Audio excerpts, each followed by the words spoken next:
Hello everyone, hello प्यारे बच्चों, क्या हालचाल, कैसे हैं आप सब लोग। Welcome back to another class, welcome back to Unacademy NEET toppers. आपके लिए सबसे बेहतर चैनल नीट 2021 या फिर 2022 जो भी हो उसकी प्रिपरेशन के लिए। तो कैसे हैं आप सब लोग। I hope you all are doing great, you all are doing amazingly well. और अब तो गुड न्यूज भी आ चुकी है ऑलरेडी कि नीट का एग्जाम 12 सितंबर को होने वाला है। तो बहुत ही अच्छी चीज हुई और आपकी एंजाइटी को कम किया गया। आपके ऊपर जो इतना सारा प्रेशर था, आपके ऊपर जो इतनी सारी टेंशन थी कि कब होगा कैसे होगा, वो क्लियर कर दिया गया है। तो अब आपके पास कोई और ऑप्शन नहीं बचा है सिवाय इसके कि पूरी जान लगा दो और पूरा दम लगा के भागो। बस भागो, फटाफट भागो और फटाफट सिलेबस जो भी बचा हुआ है कंप्लीट करो। रिवीजन करना है तो रिवीजन करो और नीट में सिलेक्शन लेके दिखाओ, डॉक्टर बन के दिखाओ। Right everyone. तो बेटा हम अभी यहां पे क्या करने आए हुए हैं, हमने एक 7 डे चैलेंज लिया था जहां पे हमने ऑप्टिक्स और थर्मल फिजिक्स को कंप्लीट करने का प्रण ले लिया है, संकल्प ले लिया है। आज उसका दूसरा दिन है। तो कल की क्लास में कल एक्चुअली हमने 2 क्लासेस ली थी बेटा, आपने देखा होगा। और दोनों क्लासेस में कंबाइंड लगभग 60,000 बच्चों ने सेशंस देखे हैं। तो obviously you people are getting benefited. मैंने कमेंट्स भी पढ़े, बहुत अच्छे, सुपर वंडरफुल टू नो कि आप लोग खुश हैं और आपकी तैयारी अच्छी चल रही है। तो दिस इज डे 2 और आज डे 2 में बेटा हम लोग पूरा का पूरा ऑप्टिक्स फिनिश करने वाले हैं। मिरर वाला पार्ट, रिफ्रैक्शन वाला पार्ट, प्रिज्म वाला पार्ट। तो चलिए कहानी की करते हैं शुरुआत। और फटाफट एक बार मुझे बता देना कि क्या मैं लाइव आ चुका हूं, ये तो मैं पूछना ही भूल गया। एक बार जल्दी से चेक कर लेते हैं बच्चों, है ना। और हाँ, तुम सोच रहे होगे कि सब तो स्ट्रैटेजी दे रहे हैं, गौरव सर ने तो अभी तक स्ट्रैटेजी दिया नहीं है ना। तो मैं आपको बस ना एक छोटा सा रिकॉर्डेड सेशन देने वाला हूं, ठीक है। रिकॉर्डेड होगा, वो 5 से 7 मिनट का होगा, लेकिन वो तुम्हारी फिजिक्स के प्रिपरेशन को ना बदल के रख देगा, ये गारंटी है मेरी। क्योंकि आप शायद जानते होंगे, अगर आप मुझे फॉलो कर रहे हैं तो, क्योंकि मैं जो आपको प्लान्स देता हूं those are just amazing, brilliant. बहुत जबरदस्त आपकी प्रिपरेशन हो सकती है अगर आप उसको फॉलो करते हैं तो। इस बार जो है वो एक लेवल ऊपर है।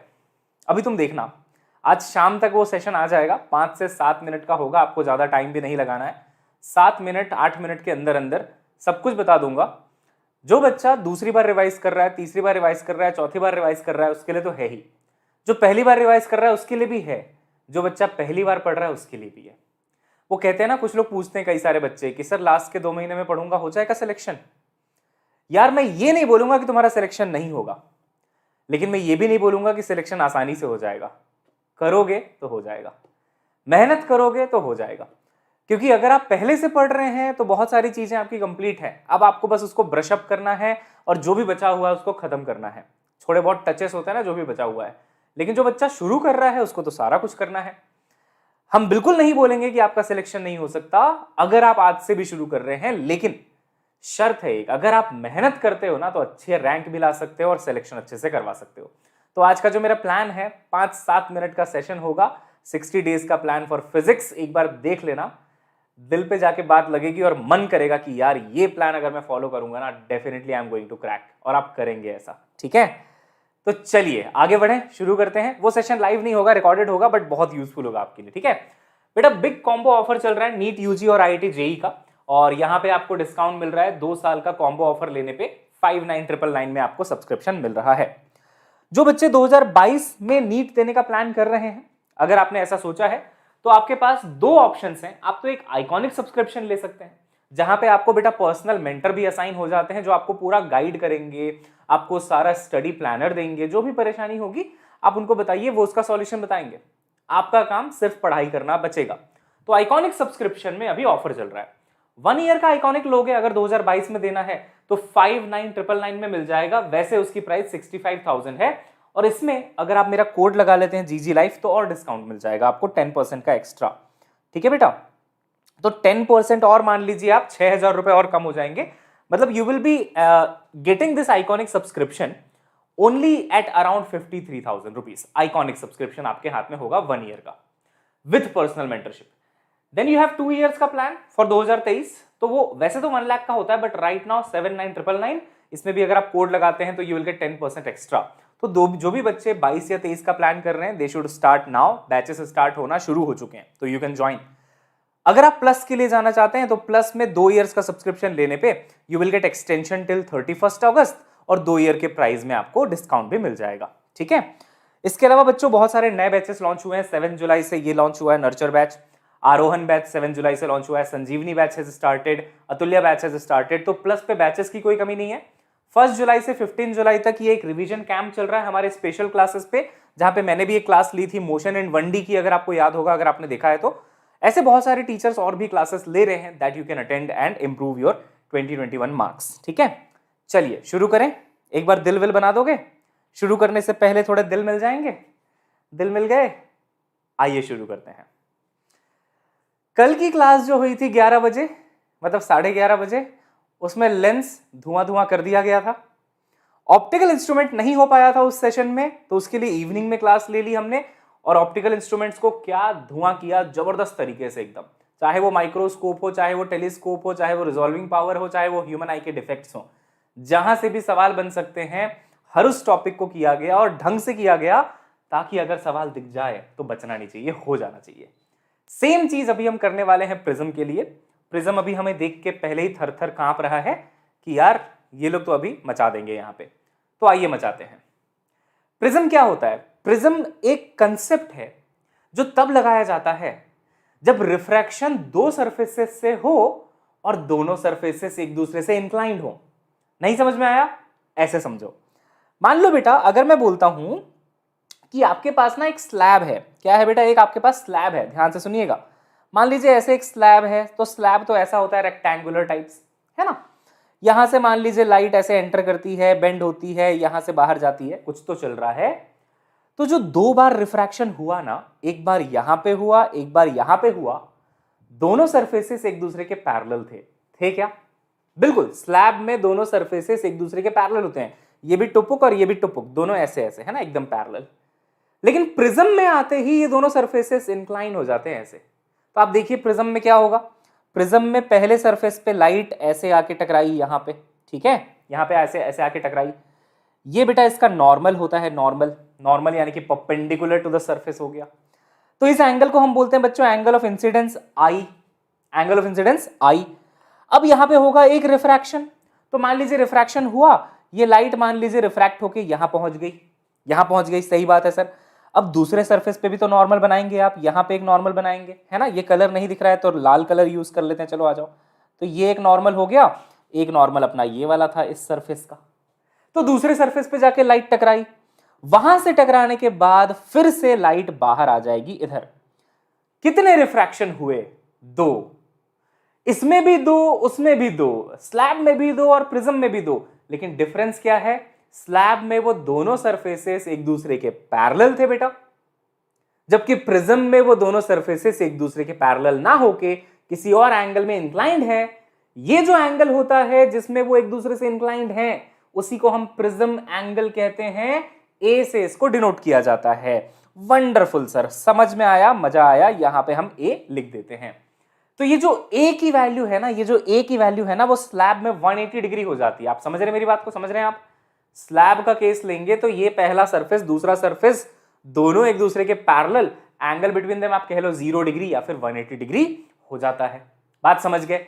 लेकिन प्रिज्म में इसकी कोई डेफिनेट वैल्यू होती है। बहुत बढ़िया सर, समझ में आया है ना बेटा? यस। अब सोचो, ये जो लाइट रे यहां से एंटर करी है, डुग डुग डुग डुग डुग डुग डुग डुग, कितने एंगल पे एंटर करी है? आई पे। आई मतलब एंगल ऑफ इंसिडेंस।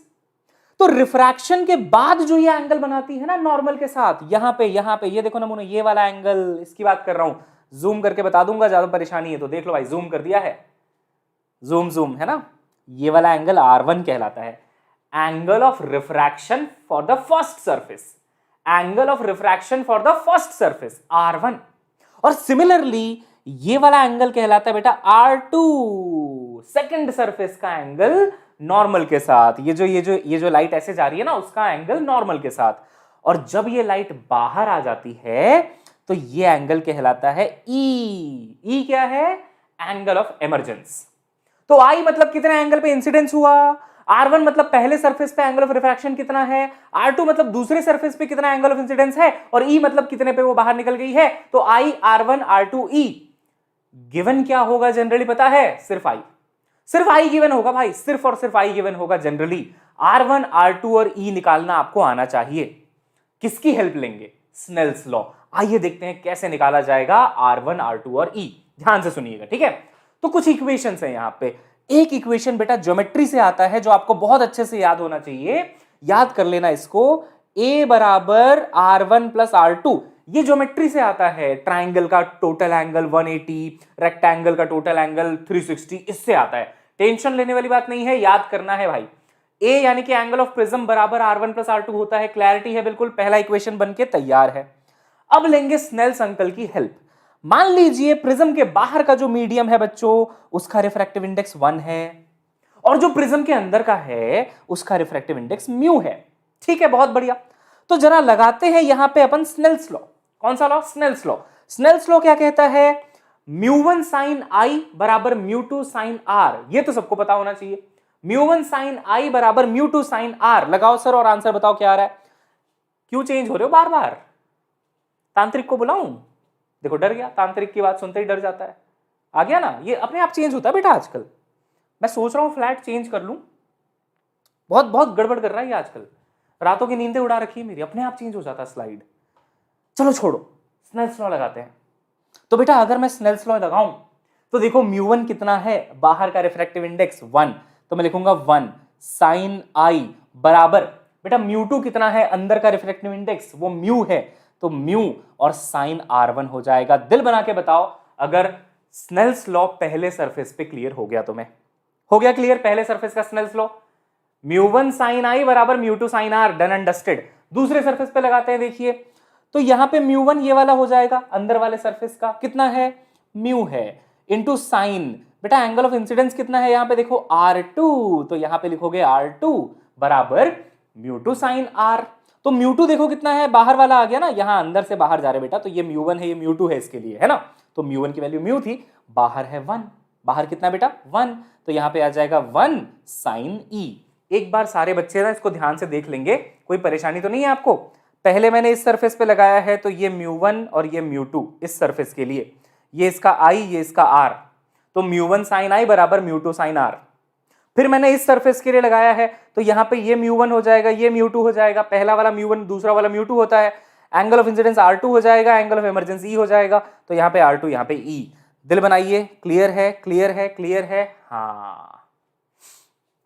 अब ध्यान से देखिएगा कितने इक्वेशंस बन चुके हैं सरदार, 3। कौन कौन से? 1 2 3, 3 इक्वेशन बन चुके हैं। जब मैं आपको ये टॉपिक शुरू करके पढ़ा रहा था तो मैंने बोला था कि I गिवन होगा बेटा, I तो गिवन होगा, 3 अननोन हो सकते हैं, R1 R2 और E। क्या 3 अननोन्स को कैलकुलेट करने के लिए 3 इक्वेशन की जरूरत पड़ती है? सिंपल मैथमेटिक्स का लॉ है। 3 इक्वेशन तो बन चुके हैं भाई साहब। अरे वाह, मतलब अगर मैं सिर्फ ये 3 इक्वेशन लगा लूं, स्नेल्स लॉ लगा लूं दोनों सरफेस पे, A बराबर R1 प्लस R2 लिख दूं, तो 3 इक्वेशन अपने आप बन जाते हैं और ये तीनों अननोन्स को कैलकुलेट किया जा सकता है। एक सवाल करेंगे अभी अपन, एक सवाल अभी अपन करेंगे। एक चौथा अननोन भी सुन लो, एक चौथा अननोन भी है, गाजे बाजे के साथ उसकी एंट्री होगी, अभी देखना। उस चौथे अननोन का नाम है बेटा डेल्टा, एंगल ऑफ डेविएशन। अब ये एंगल ऑफ डेविएशन की क्या कहानी है सुनिए जरा। ये जो अपनी इंसिडेंट रे है ना, ये जो अपनी इंसिडेंट रे है ना, तो ये इंसिडेंट रे ऐसे निकल जाती चुपचाप, पता ही नहीं चलता उसको कि मेरे साथ कुछ हुआ भी है। प्रिज्म ही नहीं था वहां पे, मान लो अगर नहीं होता तो बोल रहा हूं मैं, तो वो लाइट ऐसे चुपचाप निकल जाती स्ट्रेट लाइन में, रे ट्रैवल्स इन स्ट्रेट लाइन, ऐसे निकल जाती। लेकिन प्रिज्म के आ जाने से क्या हो गया, वो तो इधर चली गई, फाइनली वो तो इधर चली गई। तो क्या मैं कह सकता हूं कि यहां से यहां रे डेविएट हो गई? हां, इसको बोलते हैं एंगल ऑफ डेविएशन, इसको बोलते हैं बेटा एंगल ऑफ डेविएशन। लो भाई, चौथा अननोन आ गया। पहले तो 3 थे, R1 R2 और E, एक नया आ गया। इस नमूने के लिए एक और फॉर्मूला है, इस नमूने के लिए एक और फॉर्मूला है। डेल्टा का फॉर्मूला होता है बेटा I प्लस E है, I plus R minus E। तो यहां से आप इसको I plus A minus E, तो I plus A minus E, यहां से आपको I पता रहेगा, A आपको पता रहेगा, E आप निकाल लेंगे, रख दीजिए, आंसर आ जाएगा। 4 इक्वेशंस हो गए क्या, और 4 अननोन्स हो गए। कौन कौन? R1 अननोन होगा, R2 अननोन होगा, E अननोन होगा, डेल्टा अननोन होगा। दिल बनाओ, एक सवाल करते हैं, मजा आएगा। प्रिज्म खत्म बेटा, मतलब बेसिक खत्म हो गया। अभी थिन प्रिज्म भी है बट बेसिक्स खत्म हो गए इसके, ठीक है। तो I plus e minus A, मैंने उल्टा लिख दिया क्या, sorry, I plus e minus A बेटा, my bad, slip of pen. I plus e minus A एक इक्वेशन, एक इक्वेशन स्नेल्स लॉ दूसरे सरफेस के लिए, एक इक्वेशन स्नेल्स लॉ पहले सरफेस के लिए, और एक A बराबर R1 प्लस R2, है ना। I प्लस ई माइनस ए है डेल्टा, मैंने उल्टा लिख दिया था, A पहले लिख दिया था, E बाद में होता है I प्लस ई माइनस ए। आइए एक सवाल करते हैं, ठीक है, चलिए फटाफट। लैग वैग नहीं है बच्चे, कोई लैग नहीं है बेटा, कोई लैग नहीं है, मेरे ख्याल से कोई लैग नहीं है। हुआ था अगर तो वो चला भी गया होगा, है ना। हाँ जी, तो ये एक इक्वेशन A बराबर R1 प्लस R2, एक डेल्टा का equation I plus e minus A, बाकी दो स्नेल्स लॉ। चलो भाई सवाल सवाल सवाल सवाल सवाल मैं करवाऊंगा, डोंट वरी, इसमें कोई पोल वोल का कोई सीन नहीं है ना, कोई ऑप्शंस भी नहीं गिवन है, ये मैं करवाऊंगा। देखो एंगल ऑफ इंसिडेंस गिवन है क्या, 45 गिवन है। ए कितना गिवन है बेटा, 75 गिवन है। म्यू कितना गिवन है, √2 गिवन है। एकदम काम और कंपोज्ड माइंड के साथ चलिए इसको अपन सॉल्व करते हैं, ठीक है। कोई गलती की कोई गुंजाइश नहीं, आराम से करेंगे।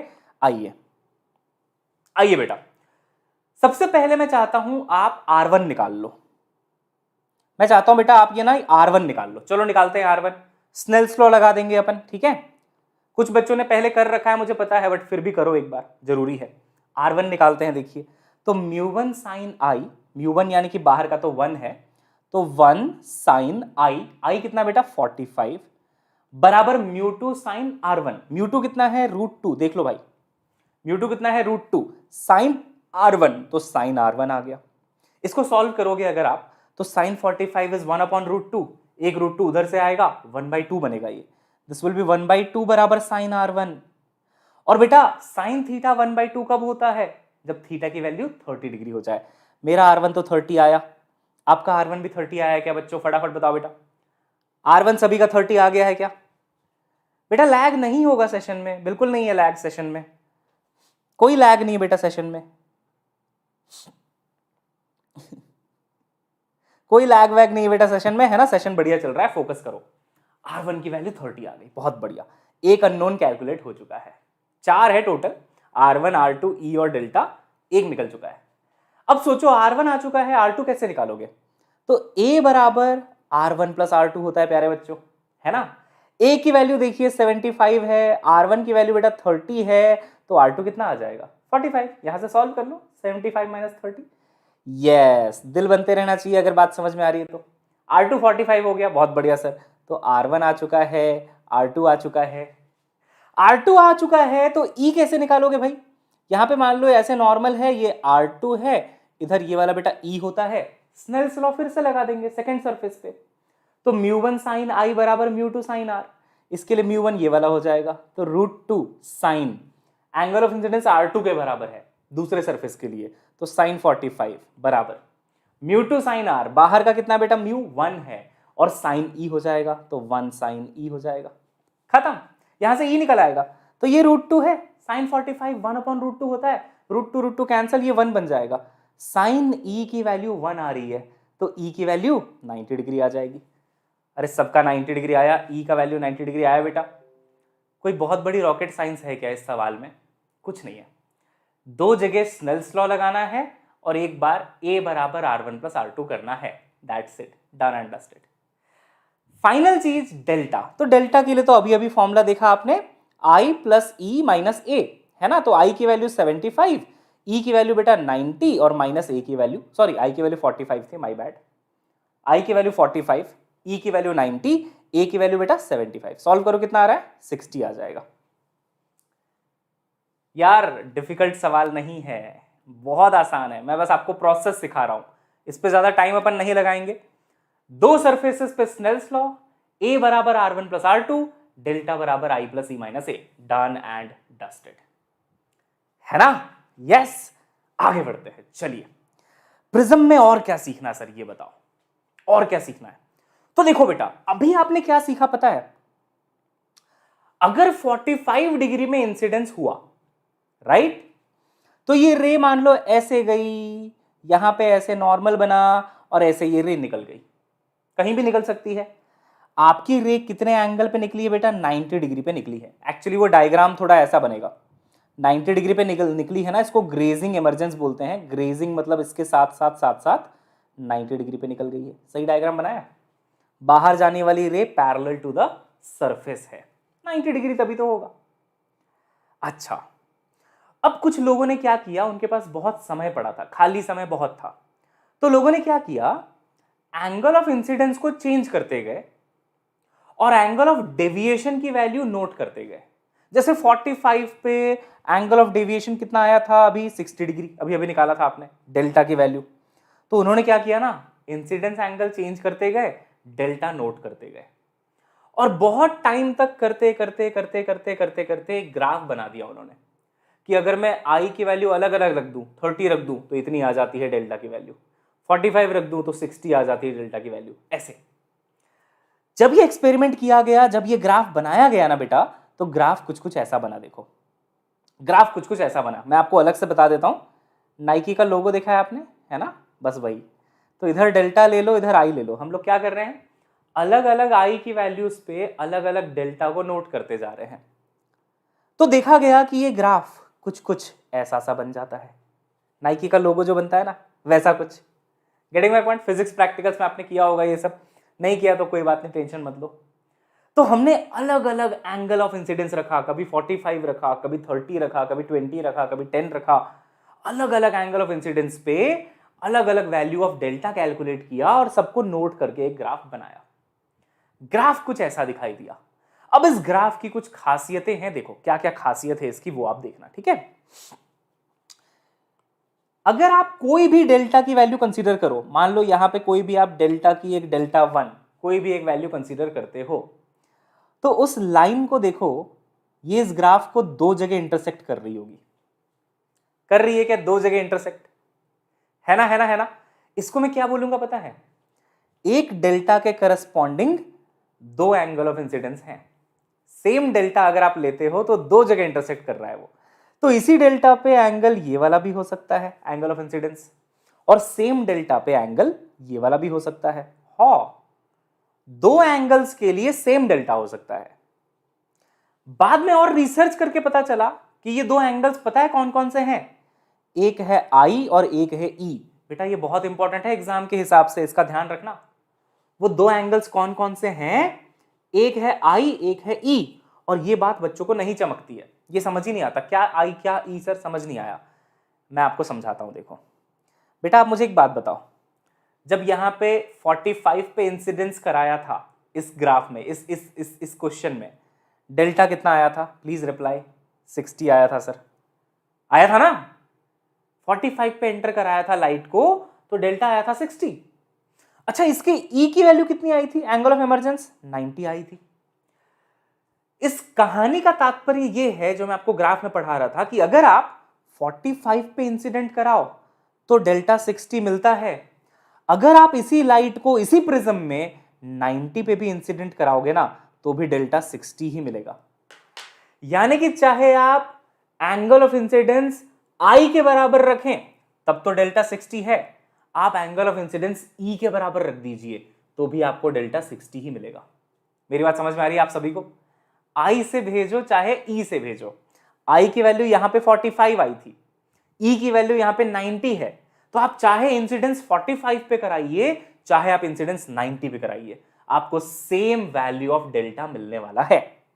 इस पे अलग अलग तरीके के क्वेश्चंस फ्रेम हो सकते हैं। एक इंसान बोलेगा कि देखो मेरे पास ना एक प्रिज्म है, ध्यान से सुनना ठीक है, मेरे पास ना एक प्रिज्म है, प्रिज्म पे ना जब मैं लाइट भेजता हूं ना 30 डिग्री पे भेजता हूं तो डेविएशन डेल्टा आता है और एंगल ऑफ इमरजेंस आता है इसका 60 डिग्री। मतलब 30 पे जाती है लाइट और 60 पे बाहर आती है, और उसके करस्पॉन्डिंग डेल्टा मतलब डेविएशन डेल्टा के बराबर है। तो अगर मैं इसी प्रिज्म में लाइट 30 के बजाय इस पे भेज दूं, 60 डिग्री बनाते हुए भेज दूं, तो डेल्टा कितना आएगा? ज्यादा आएगा, कम आएगा, सेम आएगा? सेम आएगा। क्यों? क्योंकि यही तो कंसेप्ट है। आप चाहे आई से लाइट को इंसिडेंट कराएं, चाहे आप एंगल ऑफ इंसिडेंस को ई के बराबर रखें, ई मतलब यहां पे 60 बोल रहा है वो, तो चाहे आप 60 के बराबर रखें, डेल्टा दोनों केसेस में सेम आएगा। बेटा ये फील मुझे पता है तुम्हें जनरली नहीं आती है, लेकिन आज आ गई है, दिल बना दो फटाफट। एक्सप्लेनेशन लेवल ओपी है ना। आप चाहे आई से भेजें चाहे आप ई से भेजें, डेल्टा सेम रहता है। क्लियर है? क्लियर है? यस। तो वही चीज आपको ग्राफ में भी देखने को मिली कि यहां पे आई है, यहां पे ई है, दोनों के करस्पॉन्डिंग डेल्टा सेम आने वाला है, दोनों के करस्पॉन्डिंग सेम आने वाला है। लेकिन यहां पे एक और ट्विस्ट है कहानी में, छोटा सा ट्विस्ट। छोटा सा ट्विस्ट ये है कि अगर इसका मिनिमम पॉइंट देखा जाए ग्राफ का, सबसे नीचे वाला पॉइंट, और वहां का डेल्टा देखा जाए तो ये डेल्टा मिनिमम कहलाएगा क्या बेटा? देखो तो ग्राफ में है ना, सबसे नीचे वाला पॉइंट सबसे कम वैल्यू ऑफ डेल्टा देगा। ये जो डेल्टा मिनिमम है ना, ये सिर्फ एक ही जगह इंटरसेक्ट कर रहा है ग्राफ को। ये सिर्फ एक ही जगह ग्राफ को इंटरसेक्ट कर रहा है, दो जगह नहीं कर रहा, क्योंकि वहां से टैंजेंट होके निकल गई, दो जगह इंटरसेक्शन नहीं हो रहा। सोचो ना, सिर्फ बेसिक से तो बात है, ज्योमेट्री की बात है। नीचे से जाएगा तो सिर्फ एक जगह छू के निकल जाएगा, टैंजेंट जैसे जाता है एक जगह छू के। अगर डेल्टा मिनिमम होना है तो एक ही वैल्यू आती है, और यहां पे हम बोलते हैं आई बराबर ई हो जाता है। यानी कि अगर किसी सिचुएशन में ऐसा हो रहा है ना कि किसी प्रिज्म में आप लाइट को भेजते भी हो 30 पे और वो निकलती भी 30 पे, यानी कि एंगल ऑफ इमर्जेंस भी 30 आता है, एंगल ऑफ इंसिडेंस भी 30 आता है, तो दोनों की वैल्यू अगर बराबर आती है तो वहां आपको डेल्टा मिनिमम मिलता है, मिनिमम डेविएशन होता है। ये कंडीशन है बेटा मिनिमम डेविएशन की। क्या ब्यूटी है इस ग्राफ में, देखो बहुत जबरदस्त ग्राफ है बेटा ये। बिल्कुल कोई भी डेल्टा आपको दो एंगल ऑफ इंसिडेंस देगा, एक आई के बराबर एक ई के बराबर, और बोलेगा तुम चाहे आई पे भेजो चाहे तुम ई पे भेजो, मैं सेम रहूंगा, मैं डेविएशन हूं, मैं नहीं बदलूंगा। लेकिन एक डेल्टा मिनिमम ऐसा है, वो कहता है ना ना, दो दो अलग अलग नहीं, दोनों की वैल्यू बराबर है, आई भी उतना ही है ई भी उतना ही है। तो अगर आई बराबर ई हो जाए तो डेल्टा की वैल्यू मिनिमम हो जाती है। ग्राफ एकदम क्लियर है क्या? For any delta you have two angle of incidence, one is i one is e, लेकिन for delta minimum i and e are equal to each other, right? अब मैं आपसे ना एक छोटा सा सवाल पूछता हूं, आप जवाब देना इसका, बहुत आसान है तुम्हारे लिए, बस रिवीजन के लिए करवा रहा हूं। मान लो लाइट इंसिडेंट हुई है 45 पे, ठीक, एंगल ऑफ इंसिडेंस 45 है। मान लो लाइट बाहर आती है 45 पे, इस डेल्टा के बारे में आप क्या बोल सकते हो? कुछ बोल सकते हो क्या? इसका डेल्टा मैक्सिमम, मिनिमम, बहुत ज्यादा, बहुत कम, क्या होगा? डेल्टा मिनिमम होगा, क्योंकि आई बराबर ई इज गेटिंग सेटिस्फाइड। जब जब आई बराबर ई सेटिस्फाई होगा, आपके डेल्टा की वैल्यू मिनिमम होगी। यहां पे इस प्रिज्म में सबसे कम डेल्टा यहीं पे मिलेगा। हो गया रिवाइज? Yes yes yes. चलिए बहुत बढ़िया, आगे बढ़ते हैं। अब बेटा ये डेल्टा मिनिमम निकालना भी तो आना चाहिए कि ये कितना होता है, ये डेल्टा मिनिमम की वैल्यू कितनी होती है, इसका फॉर्मूला भी आपको पता होना चाहिए। तो बेटा वो फॉर्मूला देख लो। डेल्टा मिनिमम का रिलेशन म्यू के साथ, यानी कि रिफ्रैक्टिव इंडेक्स ऑफ प्रिज्म के साथ ऐसे दिया जाता है, म्यू बराबर sine delta minimum plus A by two upon sine A by two. अगर ये फॉर्मूला पहले देखा है, अगर आपको याद है तो बधाई हो, बहुत अच्छी बात है, रिवाइज हो गया। और अगर कोई बच्चा पहली बार देख रहा है तो ये याद रखना है, ये relation between mu delta minimum और ए है बेटा, है ना, म्यू डेल्टा मिनिमम और ए के रिलेशन है ये, याद कर लो। इस पे आज सवाल होंगे, 7 PM को सेशन है बेटा, आपको पता है ना, 7 PM को आपके स्पेशल क्लास पे सेशन है। आपने अगर मेरा टेलीग्राम ग्रुप नहीं ज्वाइन किया है तो आज ही कर लीजिए। टेलीग्राम ग्रुप का नाम है बेटा फील विद गौरव सर, या फिर जीजी सर फील भी चलेगा आपको, है ना, जीजी सर फील लिख दो, PSEEL वाला, या फिर फील विद गौरव सर लिख दो, मिल जाएगा। और आज वैसे भी 60 डेज का प्लान आने वाला है, तो सारा इंफॉर्मेशन उससे रिलेटेड, जो भी नोट्स है, जो भी टेस्ट सीरीज है, वो सारा आपको टेलीग्राम ग्रुप पे शेयर किया जाएगा। ठीक है बेटा, आगे बढ़े, आगे बढ़े। यस, चलिए बाकी ये जो थ्योरेटिकल चीजें लिखी हैं आप देख सकते हो। Experimentally minimum deviation occurs when the angle of incidence is equal to angle of emergence. I बराबर ई होने पे मिनिमम डेविएशन होता है, और ये मिनिमम डेविएशन का फॉर्मूला है। आगे बढ़ते हैं। अब अगला प्रिज्म है बेटा थिन प्रिज्म। थिन प्रिज्म मतलब पतला प्रिज्म। देखो जनरली प्रिज्म मोटा होता है, काफी सारा उसका एंगल होता है। अगर वो एंगल लेस देन 15 डिग्री है, प्रिज्म एंगल बेटा अगर लेस देन 15 डिग्री है ना, तो उसको पतलू प्रिज्म बोलते हैं, अदरवाइज उसको मोटू प्रिज्म बोलते हैं। ठीक है, थिन प्रिज्म की एक खासियत है कि यहां पे ए तो छोटा होता ही है, यहां पे एंगल ऑफ इंसिडेंस भी स्मॉल होता है, यहां पे एंगल ऑफ रिफ्रैक्शन भी स्मॉल स्मॉल होते हैं। बिल्कुल गुलिवर्स ट्रैवल में आ गए, ऐसी फीलिंग आती है यहां पे आके।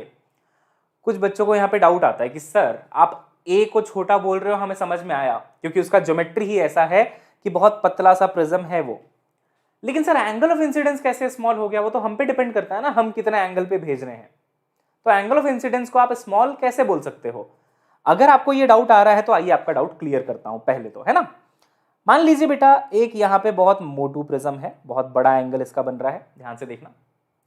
और एक उसी पॉइंट पे मान लीजिए एक पतला प्रिज्म आप अज्यूम कर लो ऐसा, ठीक है। एक आप यहां पे एक पतला सा प्रिज्म ऐसे अज्यूम कर लो, ठीक है, बहुत बढ़िया। मान लो बेटा एक लाइट इंसिडेंट होती है यहां से, जो ऐसे कुछ जाती है।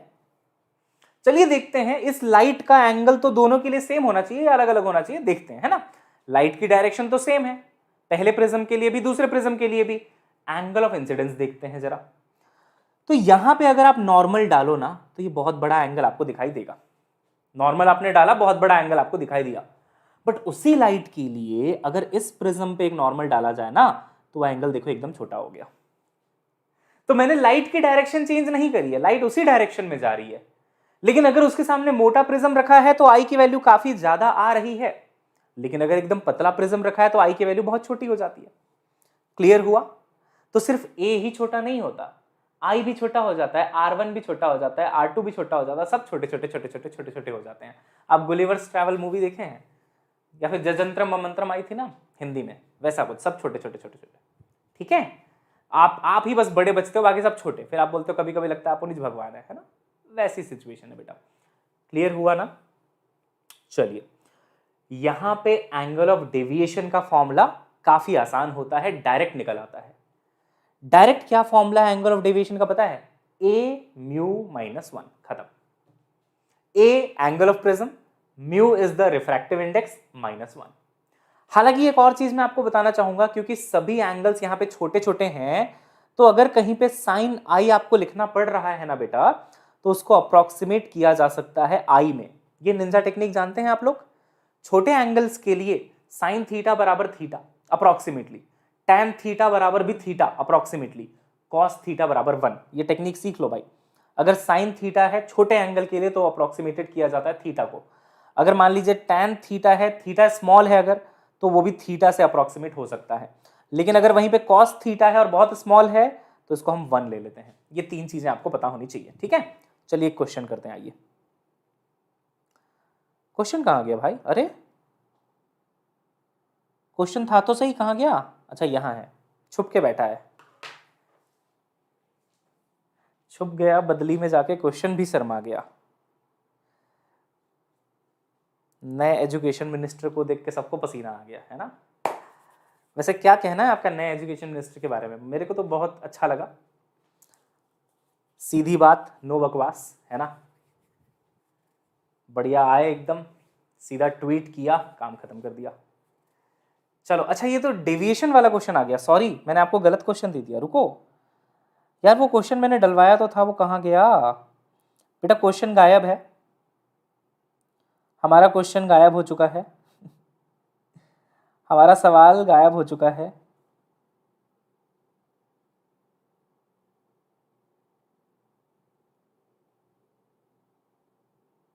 ये डेविएशन विदाउट डिस्पर्जन वाला सवाल है एक्चुअली। चलो कोई नहीं, मैं वो क्वेश्चन तुमको बता दूं, पढ़ के बता दूं, पढ़ के बता दूं, करोगे? लिख देता हूं मैं उस सवाल को, है ना, क्योंकि वो अच्छा सवाल है बेटा। तो वो प्रीवियस ईयर का क्वेश्चन है, उसको अपन ना अलग से यहां पे कर लेते हैं। आइए, खुल जा भाई, क्या हो गया तुझे? कोई नहीं बेटा, लिख के कर लेते हैं।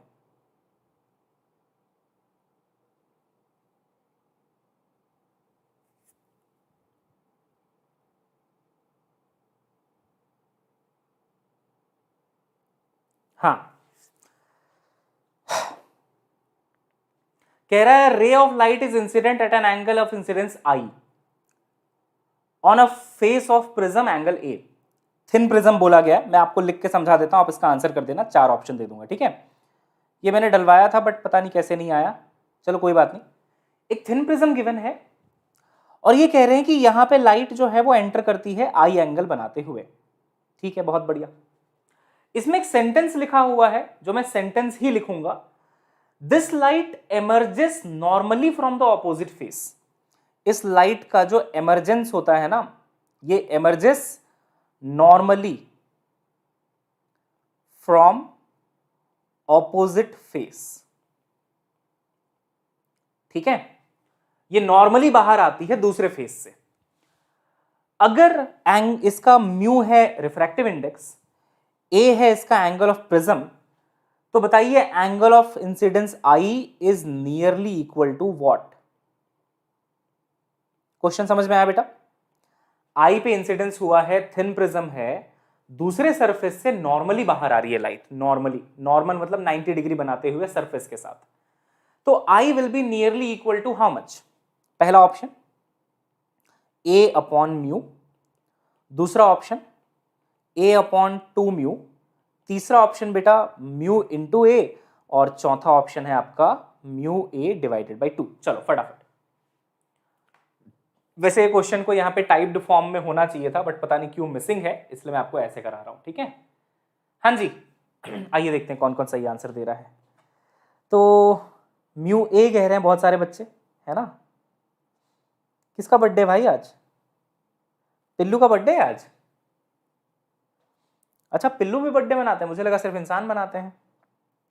अच्छा, जस्ट किडिंग, मुझे पता है पिल्लू भी इंसान है। हाँ, हैप्पी बर्थडे बेटा, happy birthday, God bless you. C आ रहा है क्या? सी आ रहा है क्या आपका आंसर?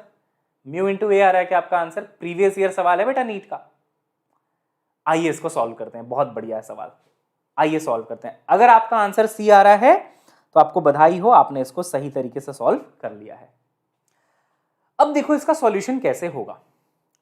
ये कह रहे हैं कि दूसरे सरफेस से ना लाइट नॉर्मली बाहर आ रही है। नॉर्मली बाहर आने का मतलब अगर दूसरे सरफेस का नॉर्मल ये रहा, ये इसका नॉर्मल डायरेक्शन है, परपेंडिकुलर डायरेक्शन है, तो लाइट भी उसी डायरेक्शन में है, लाइट उसी डायरेक्शन से बाहर आ रही है नॉर्मली, यानी कि अलोंग द नॉर्मल। यहां पे अगर आपसे मैं पूछूं तो मुझे बताइए कि R2 की वैल्यू कितनी है? ये जो एंगल बनता है ना सेकंड सरफेस में नॉर्मल के साथ लाइट का, सेकंड सरफेस में नॉर्मल के साथ लाइट का एंगल कितना है? 0। कुछ बच्चे इसको 90 बोलते हैं। बेटा सरफेस के साथ नहीं मेजर करना है, सरफेस के नॉर्मल के साथ मेजर करना है। ये 90 तो ये बेचारा सरफेस के साथ बना रहा है ना, हमारा जो नॉर्मल है वो तो इसी के अलोंग है ना बेटा, नॉर्मल से मेजर करते हैं ना एंगल को, तो 0 है R2 की वैल्यू। अगर R2 की वैल्यू 0 है तो R1 की वैल्यू कितनी होगी? A बराबर R1 प्लस R2 होता है, वो तो यहाँ पे भी वैलिड है, चाहे मोटू प्रिज्म हो चाहे पतलू प्रिज्म हो, तो वैलिड है हर जगह। तो A की वैल्यू A हो गई, R2 की वैल्यू 0 हो गई, तो R1 बराबर A आ जाएगा, आ जाएगा, R1 बराबर A आ जाएगा। ज्योमेट्री इसीलिए गिवन है कि आप ये पता कर पाएं कि ये R1 बराबर A है ना? R2 की वैल्यू 0 है तो R1 बराबर A हो जाएगा। हाँ सर। अब लगाएंगे अपन स्नेल्स लॉ, तो यहां पे 1 है तो आप लिखेंगे 1 साइन आई बराबर, अंदर का रिफ्रैक्टिव इंडेक्स बेटा म्यू है तो म्यू साइन R1, यही होता था ना, म्यू 1 साइन आई बराबर म्यू 2 साइन आर। R1 कितना है? A के बराबर, तो यहाँ पे A आ गया। अभी अभी थोड़ी देर पहले आपको बताया था कि थिन प्रिज्म में सारे एंगल्स छोटे हो जाते हैं, तो छोटे एंगल होने की वजह से साइन आई को डायरेक्टली आई लिखा जा सकता है अप्रोक्सीमेट करके, इसको म्यू छोड़ दीजिए, साइन ए को डायरेक्टली ए लिखा जा सकता है अप्रोक्सीमेट करके, और एंगल ऑफ इंसिडेंस बराबर म्यू इंटू ए आ चुका है, दिल बना दो। है ना? बढ़िया सवाल है बेटा, ये बहुत अच्छा सवाल है ये एक्चुअली। इसमें 2-3 चीजें हमें ध्यान में रखनी होती हैं कि अगर एमरजेंस नॉर्मली हुआ है तो R1 की वैल्यू 0 होगी, 90 नहीं होगी, 0 होगी, है ना? मतलब R2 की वैल्यू, सॉरी, तो R2 की वैल्यू 0 हो गई, R1 की वैल्यू A के बराबर हो गई। बाकी स्नेल्स लॉ लगाया, साइन थीटा को थीटा मान लिया, साइन आई को आई, साइन ए को ए। क्लियर है? क्लियर है ना? चलिए, देवल इज सेइंग सर E की वैल्यू 0 है तो R2 की वैल्यू 0 कैसे हो गई? देवल देखो बेटा, जल्दी से देवल का डाउट क्लियर करते हैं, आगे बढ़ते हैं। ये लाइट अलोंग द नॉर्मल जा रही है बेटा, ऐसा बोला गया है हमें कि नॉर्मल इमरजेंस हो रहा है। आप ऐसा सोच रहे हो देवल कि अच्छा इसका मतलब लाइट बाहर गई है ना 0 एंगल बनाते हुए, आप यही कह रहे हो ना कि E की वैल्यू 0 है, लाइट तो बाहर गई है 0 एंगल बनाते हुए। तो आप जरा सोचो अगर E की वैल्यू 0 है तो उसके करस्पॉन्डिंग एंगल ऑफ इंसिडेंस कितना होना चाहिए? वो भी 0 होना चाहिए। सोच के देखो, μ1 sin I बराबर μ2 sin R। अगर बाहर वाला एंगल 0 हो गया तो sin 0 की वैल्यू 0 हो जाएगी, तो ये एंगल कैसे कुछ और हो सकता है? ये भी 0 होगा। यानी कि जब अलोंग द नॉर्मल इंसिडेंस हुआ है तभी तो बिना किसी रिफ्रैक्शन के लाइट स्ट्रेट लाइन में निकलेगी। आप कह रहे हो सर लाइट तो स्ट्रेट लाइन में निकल गई अलोंग द नॉर्मल, E तो 0 है, तो R कैसे 0 हो सकता है? आप खुद सोच के देखो, जब जब इस धरती पे E 0 होगा ना तब तब R भी 0 होगा। इंसिडेंस एंगल भी 0, रिफ्रैक्शन एंगल भी 0, ये होना जरूरी है, तभी तो स्नेल्स लॉ सेटिस्फाई होगा। ये भी 0, ये भी 0। आई होप देवल का डाउट क्लियर है ना? चलिए आगे बढ़ते हैं। अब आ जाता है बेटा डिस्पर्जन ऑफ प्रिज्म, है ना? Dispersion of prism. Dispersion of prism का मतलब क्या है? व्हाइट लाइट जब आप इंसिडेंट कराते हैं, इस पे एक सवाल कराऊंगा डिस्पर्जन विदाउट डेविएशन वाला, मजा आएगा। जब आप व्हाइट लाइट भेज देते हैं ना किसी प्रिज्म के अंदर, तो अलग अलग कलर अलग अलग दिशाओं में चले जाते हैं, या फिर आप कह लो एक दूसरे से अलग हो जाते हैं, डिस्पर्स हो जाते हैं, फैल जाते हैं। तो आप इस डायग्राम में देख रहे होगे कि व्हाइट लाइट एंटर हुई है, ये व्हाइट लाइट इस डायरेक्शन में एंटर हुई है, ये ऐसे चली जाती है स्ट्रेट लाइन में अगर इसको जाना होता तो। अगर प्रिज्म नहीं होता तो ऐसे स्ट्रेट लाइन में आगे चली जाती। लेकिन रेड लाइट को आप देखेंगे तो रेड थोड़ा सा डेविएट हो गया है। अगर आप वॉयलेट की बात करेंगे तो वॉयलेट तो काफी ज्यादा डेविएट हो गया है। सारे कलर्स अलग अलग हो गए हैं। अब ऐसा क्यों होता है? तो डेविएशन का फॉर्मूला होता है बेटा a into mu minus 1, a into mu minus 1, है ना? अब सुनिएगा बहुत ध्यान से, एक कॉशीस रिलेशन है, जो रिलेशन तो आपके लिए इंपॉर्टेंट नहीं है, बट उससे एक बात समझनी होती है। किसी भी लाइट का वेवलेंथ और उसके corresponding refractive index of prism inversely proportional होते हैं। यानी कि अगर किसी लाइट का वेवलेंथ बहुत ज्यादा है ना, तो उसके लिए रिफ्रैक्टिव इंडेक्स बहुत कम आएगा। मतलब प्रिज्म का रिफ्रैक्टिव इंडेक्स अलग अलग लाइट के लिए अलग अलग होता है, ये समझाना चाह रहा हूं मैं आपको। तो रेड के लिए रिफ्रैक्टिव इंडेक्स अलग हो जाएगा, येलो के लिए अलग हो जाएगा, वॉयलेट के लिए अलग हो जाएगा। सबसे ज्यादा वेवलेंथ किसका है बेटा? सबसे ज्यादा वेवलेंथ किसका है? वेवलेंथ होता है मैक्सिमम रेड के लिए। तो अगर वेवलेंथ ज्यादा है तो म्यू की वैल्यू कम हो जाएगी, यानी कि इसका म्यू मिनिमम होना चाहिए। और अगर म्यू मिनिमम है तो देखो delta is directly proportional to mu. मतलब प्रोपोर्शनल तो है ना, म्यू ज्यादा तो डेल्टा ज्यादा, म्यू कम तो डेल्टा कम। तो रेड के लिए वेवलेंथ बहुत ज्यादा है, रिफ्रैक्टिव इंडेक्स बहुत कम है, और क्योंकि रिफ्रैक्टिव इंडेक्स की वैल्यू बहुत कम है, डेल्टा की वैल्यू बहुत कम है, और इसीलिए रेड का डेल्टा बहुत कम आया है। डेल्टा रेड देखो छोटा सा है, कम डेविएशन हुआ है बेटा रेड में। वहीं पे अगर मैं बात करूं वॉयलेट की, अब तो आप समझ गए वैसे थ्योरी।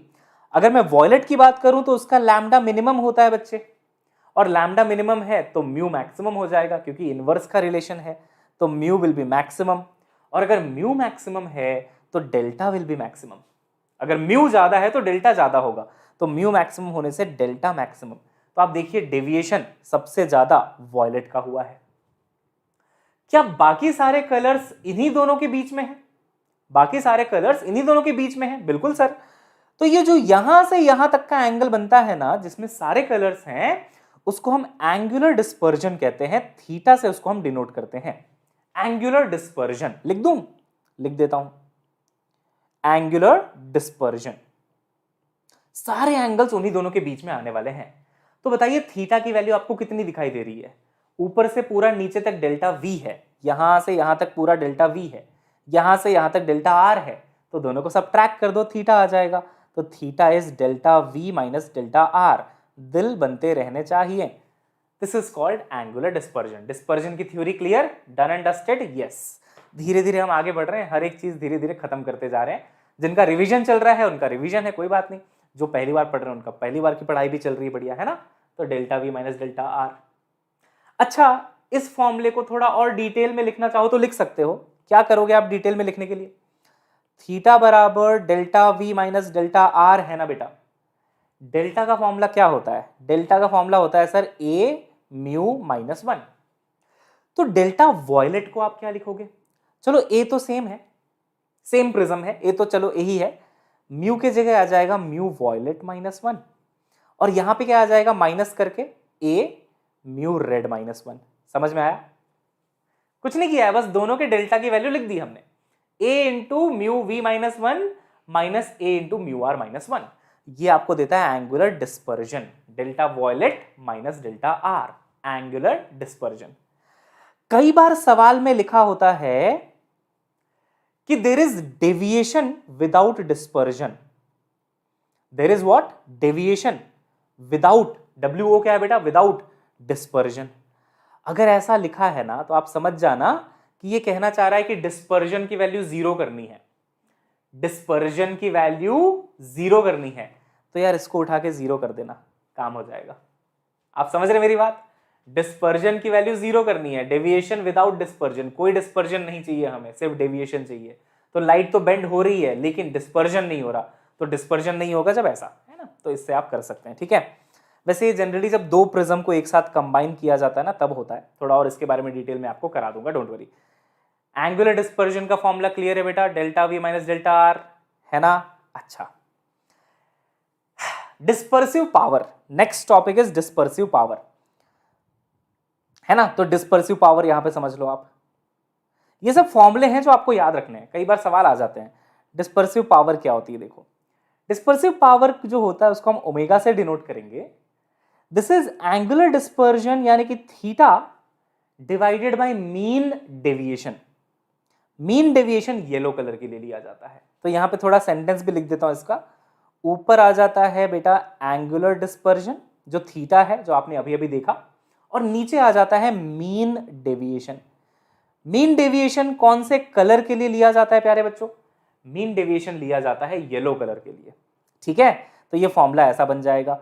अब इसको थोड़ा और अच्छे से लिखना चाहो तो ऐसे भी लिख सकते हो आप कि थीटा हो जाएगा delta violet minus delta red, अभी अभी आपने पढ़ा है, वॉयलेट का एंगल माइनस रेड का एंगल, अपॉन डेल्टा येलो।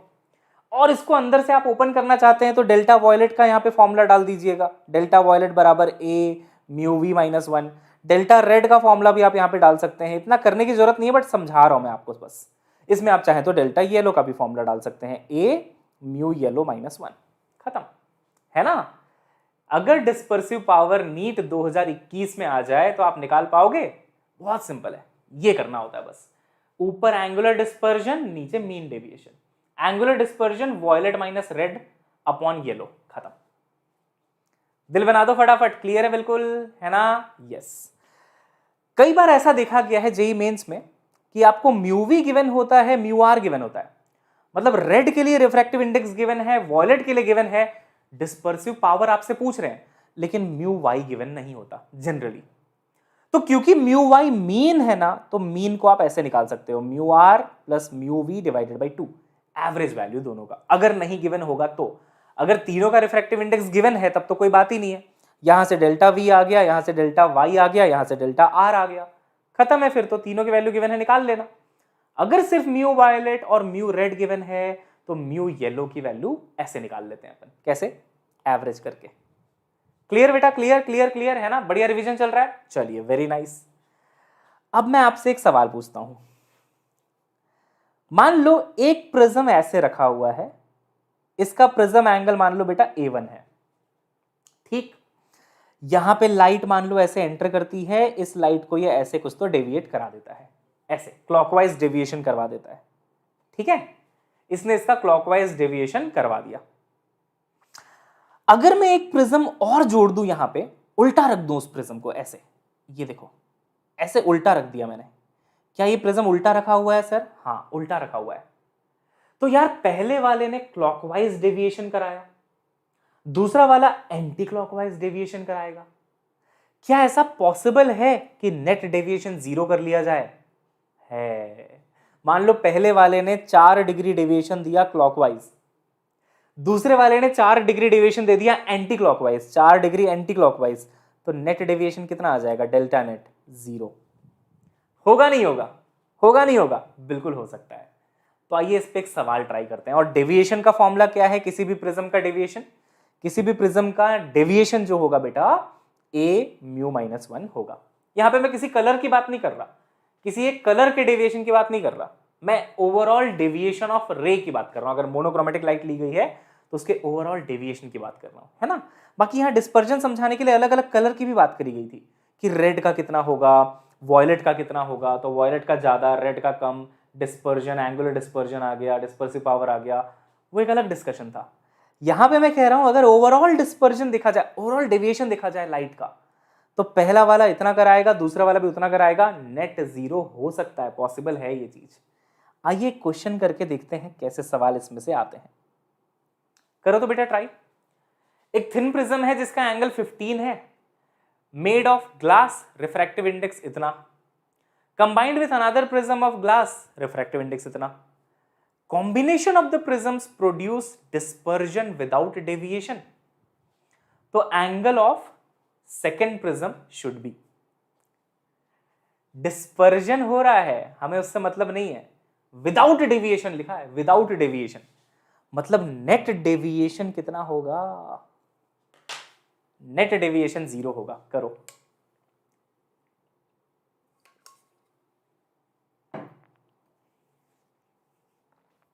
अच्छा तुम्हारे आंसर्स आ गए? 10 आ रहा है, 10? अरे वाह, सी आ रहा है ना answer. Angle of second prism पूछा गया है, आपका आंसर सी आ रहा है। आई थिंक आपका आंसर सही है। Yes, good job. सिंपल है। डेविएशन चाहिए कि नहीं चाहिए? नहीं चाहिए। बोला है डिस्पर्जन हो रहा है विदाउट डेविएशन। विदाउट डेविएशन मतलब there is no deviation at all. और बोला गया है दो प्रिज्म है, पहले प्रिज्म का हमें एंगल गिवन है बेटा 15 डिग्री, इसको आप A1 लिख लो। दूसरा प्रिज्म जो है उसका एंगल हमें गिवन नहीं है, हमें निकालना है वो, तो इसका अपन A2 मान लेते हैं। इसका देखो μ1 रिफ्रैक्टिव इंडेक्स, इसका देखो μ2 रिफ्रैक्टिव इंडेक्स। पहला वाला कितना डेविएट कराएगा? A1 μ1 -1 इतना डेविएट कराएगा पहला वाला। दूसरा वाला कितना डेविएट कराएगा? A2 μ2 -1 कराएगा। ये दूसरे वाले का डेविएशन है। अगर आपको नेट डेविएशन 0 चाहिए तो मैग्नीट्यूड वाइज दोनों बराबर होने चाहिए क्या? एक ने 4 कराया क्लॉकवाइज तो दूसरा कराएगा 4 एंटी क्लॉकवाइज। मैग्नीट्यूड वाइज दोनों बराबर होने चाहिए, बस यही रिलेशन है, बस यही रिलेशन है, काम खत्म है आपका। इससे आपको नेट डेविएशन 0 मिल जाएगा, खत्म। A1 की वैल्यू 15, μ1 की वैल्यू कितनी थी बेटा? 1.5 है ना, तो 1.5 - 1 विल बी 0.5 बराबर। A2 मेरे को निकालना है, μ2 कितना है? 1.75, तो 1.75 - 1 विल बी 0.75। 0.75 को आप 3/4 भी लिख सकते हो। तो A2 की वैल्यू हो जाएगी 15 इंटू 0.5 को मैं 1/2 लिख लेता हूं, 4 इधर आ जाएगा, 3 इधर चला जाएगा, ये हो जाएगा 5, ये हो जाएगा 2, आंसर इज 10 डिग्री। बेटा फील आई है? डिस्पर्जन विदाउट डेविएशन कर लोगे? Dispersion without deviation. अगर किसी क्वेश्चन में बोल दे डेविएशन विदाउट डिस्पर्जन, तो वहां डिस्पर्जन को 0 करेंगे। और डिस्पर्जन का फॉर्मूला आप जानते हैं, कहां गया? पूरा लिखवाया ना डिस्पर्जन का फॉर्मूला। तो ये एंगुलर डिस्पर्जन का फॉर्मूला है, इसमें म्यू वॉयलेट, इसमें म्यू रेड आ जाता है, इसको 0 कर देना, डिस्पर्जन 0 हो जाएगा। Getting it? या फिर अगर दो प्रिज्म है तो पहले का डिस्पर्जन निकालना, पहले का डिस्पर्जन ये हो गया बराबर दूसरे वाले का डिस्पर्जन, खत्म, डन एंड डस्टेड। 30 सेकंड का ब्रेक लेते हैं और आगे बढ़ते हैं। सब सही चल रहा है? समझ में आ गया है? यस यस, चलिए बहुत बढ़िया।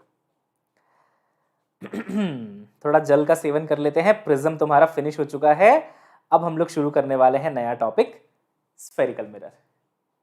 Yes everyone, to lenses separated by distance d। वैसे तो ये सिलेबस में नहीं है, वैसे तो इससे बहुत कम सवाल देखे गए हैं, बट इसका क्वेश्चन मैं आपको आज शाम के 7 बजे वाले प्रैक्टिस सेशन में करवाऊंगा।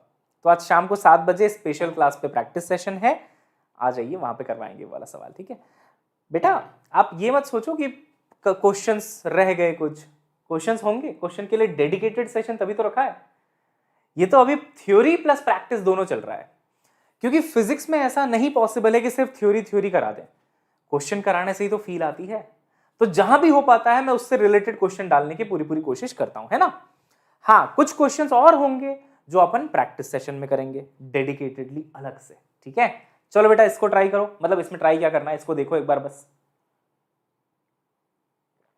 देखिए, अगर आपने लेंस पढ़ रखा है तो spherical mirror super easy topic है। और कल ही मैंने आपको लेंस इसीलिए पढ़ा दिया था पहले ही, कि पहले ही तुम लेंस खत्म कर दो, बाद में तुमको ये भी पढ़ा देंगे। तो वही चीज अभी यहां पे हो रही है बेटा। तो दो टाइप के मिरर्स होते हैं सबसे पहले तो, है ना? एक होता है आपका ये कॉन्केव वाला, ये साइड में आपकी सिल्वरिंग है, सिल्वर सिल्वर है ना, और एक होता है बेटा आपका कॉन्वेक्स वाला, ये कॉन्वेक्स वाला हो गया, ये सिल्वर सिल्वर ऐसे, ठीक है।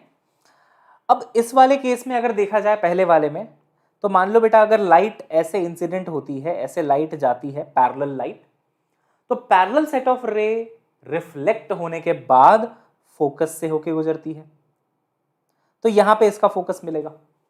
जबकि दूसरे केस में क्या होगा, पैरेलल सेट ऑफ रे रिफ्लेक्ट होने के बाद ऐसे चली जाती हैं, ऐसे, तो इनको अगर आप ऐसे कंबाइन करो, इनको अगर आप ज्वाइन कराओ, तो फोकस अंदर की तरफ आता है ना, फोकस अंदर की तरफ आता है एक्सटेंड करने के बाद। अब साइन कन्वेंशन बिल्कुल वैसा है बेटा जैसा लेंस में लिया था, जिधर इंसिडेंट रे जा रही है वो हमारे लिए पॉजिटिव डायरेक्शन है, तो इंसिडेंट रे देखिए राइट की तरफ जा रही है, तो राइटवर्ड्स हमारा पॉजिटिव डायरेक्शन है।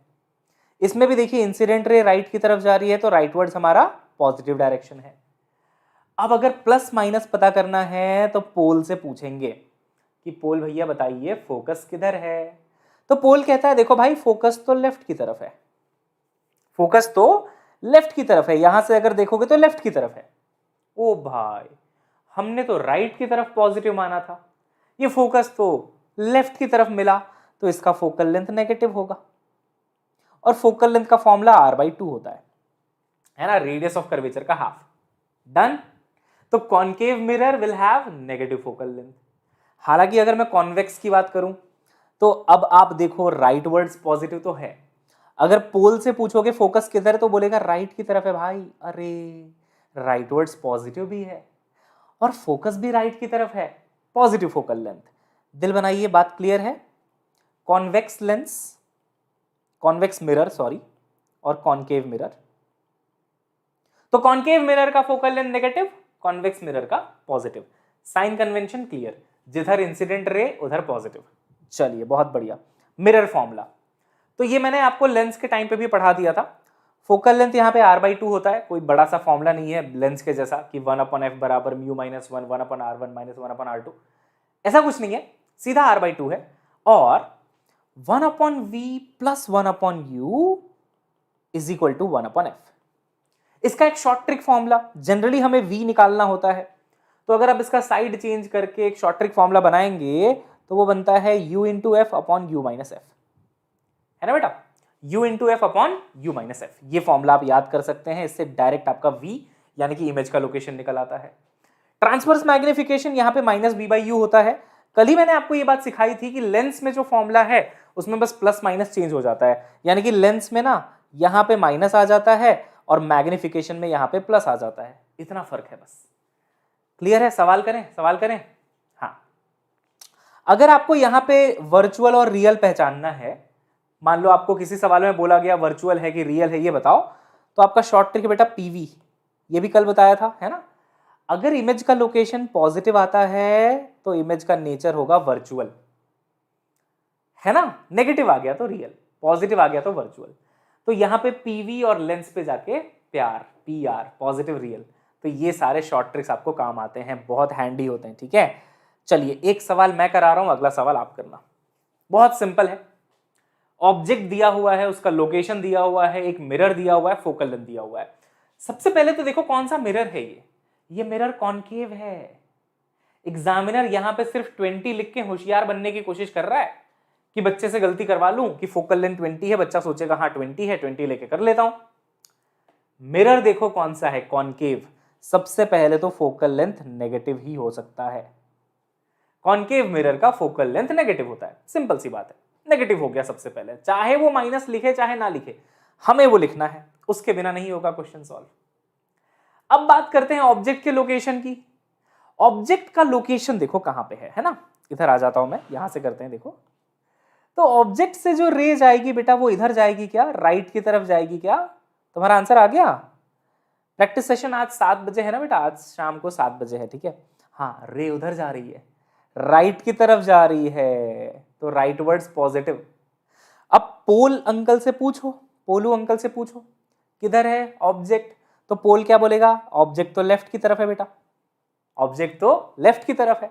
हमारा तो राइट वर्ड्स पॉजिटिव है, ऑब्जेक्ट तो पीछे रखा हुआ है, तो ऑब्जेक्ट का भी लोकेशन -30 हो गया।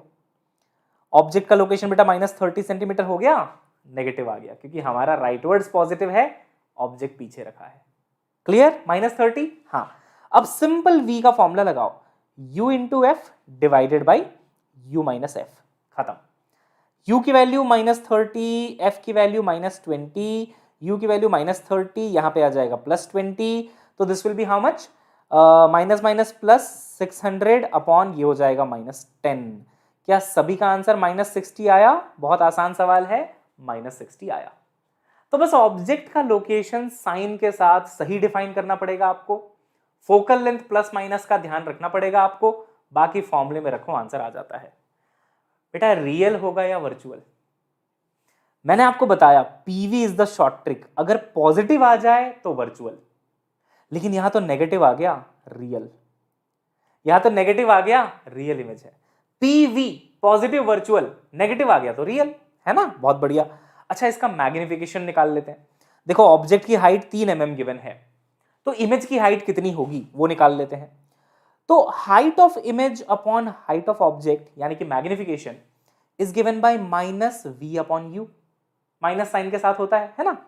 तो देखो भाई, height of image upon object की हाइट है 3 mm बराबर, वैल्यूज रख दो, माइनस तो है ही यहां पे, v की वैल्यू है बेटा -60 और u की वैल्यू कितनी है बच्चे, -30। साइन के साथ रखना है भाई।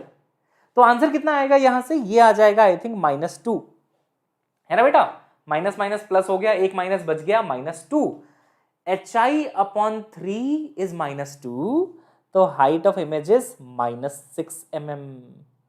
बताओ इन्वर्टेड इमेज या इरेक्ट इमेज?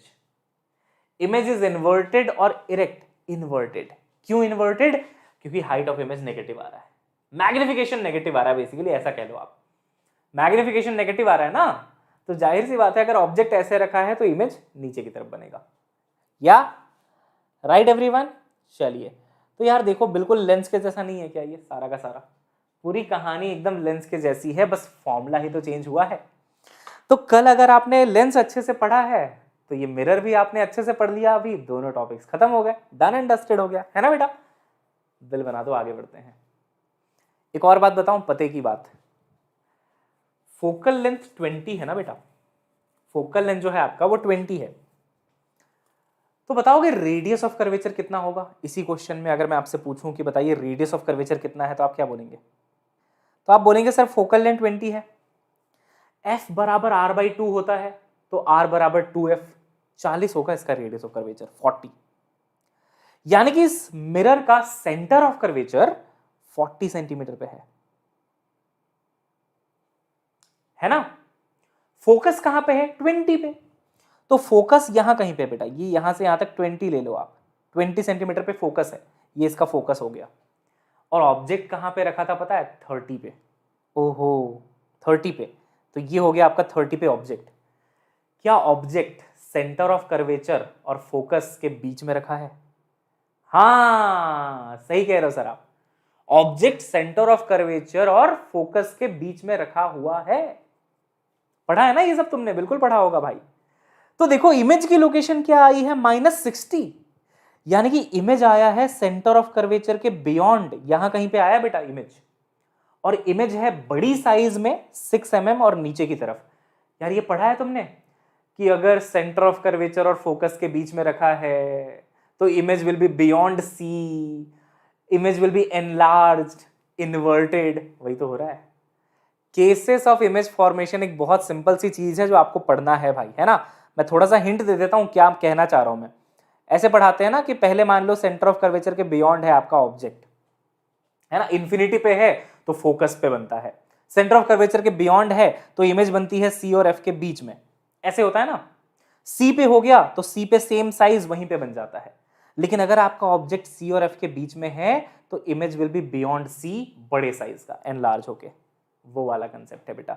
तो अगर आपने cases of image formation recently revise नहीं किया है ना, तो आई विल रिकमेंड यू आज ही एनसीईआरटी उठाइए नजदीकी सिनेमा घरों में और एक बार केसेस ऑफ इमेज फॉर्मेशन बस एक बार देख लीजिए। वैसे ये आपको 10th क्लास में भी कराया जाता था, यहाँ पे भी कराया जाता है, बस एक बार देख लो कि ऑब्जेक्ट कहाँ है तो इमेज कहाँ बनी है, उसका नेचर क्या है। यहाँ पे देखो मैंने समझा दिया ना न्यूमेरिकल से ही कि ऑब्जेक्ट आया है सी और एफ के बीच में, तो इमेज आएगी सी के बियॉन्ड 60 सेंटीमीटर पे, और उसका देख लो भैया साइज बड़ा है, इन्वर्टेड है वो। ये फील के लिए कराया मैंने आपको, फील आ गई तो दिल बना दो, आगे बढ़ जाते हैं। एक क्वेश्चन होता है बेटा लीनियर मैग्निफिकेशन का, ये है वो सवाल, एक बार आया था प्रीवियस ईयर में, है ना, एक बार ट्राई करना जरा। तो लीनियर मैग्निफिकेशन में क्या होता है, मैं आपको थोड़ा इसकी स्कीम समझा देता हूं। जनरली आपके ऑब्जेक्ट की हाइट ऐसे रखी होती है ना, वाई डायरेक्शन में, तो हम ये जानने की कोशिश करते हैं कि इमेज कहां पे बनेगा और उसकी हाइट कितनी होगी।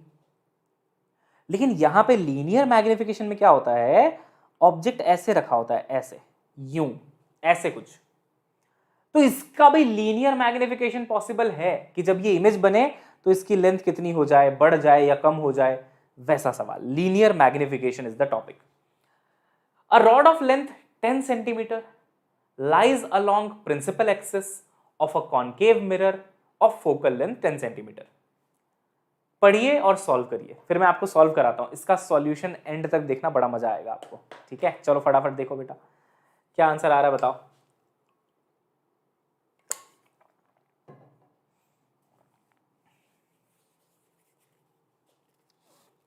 बी आ रहा है, 5 सेंटीमीटर आ रहा है, very good, 5 centimetre is the correct answer.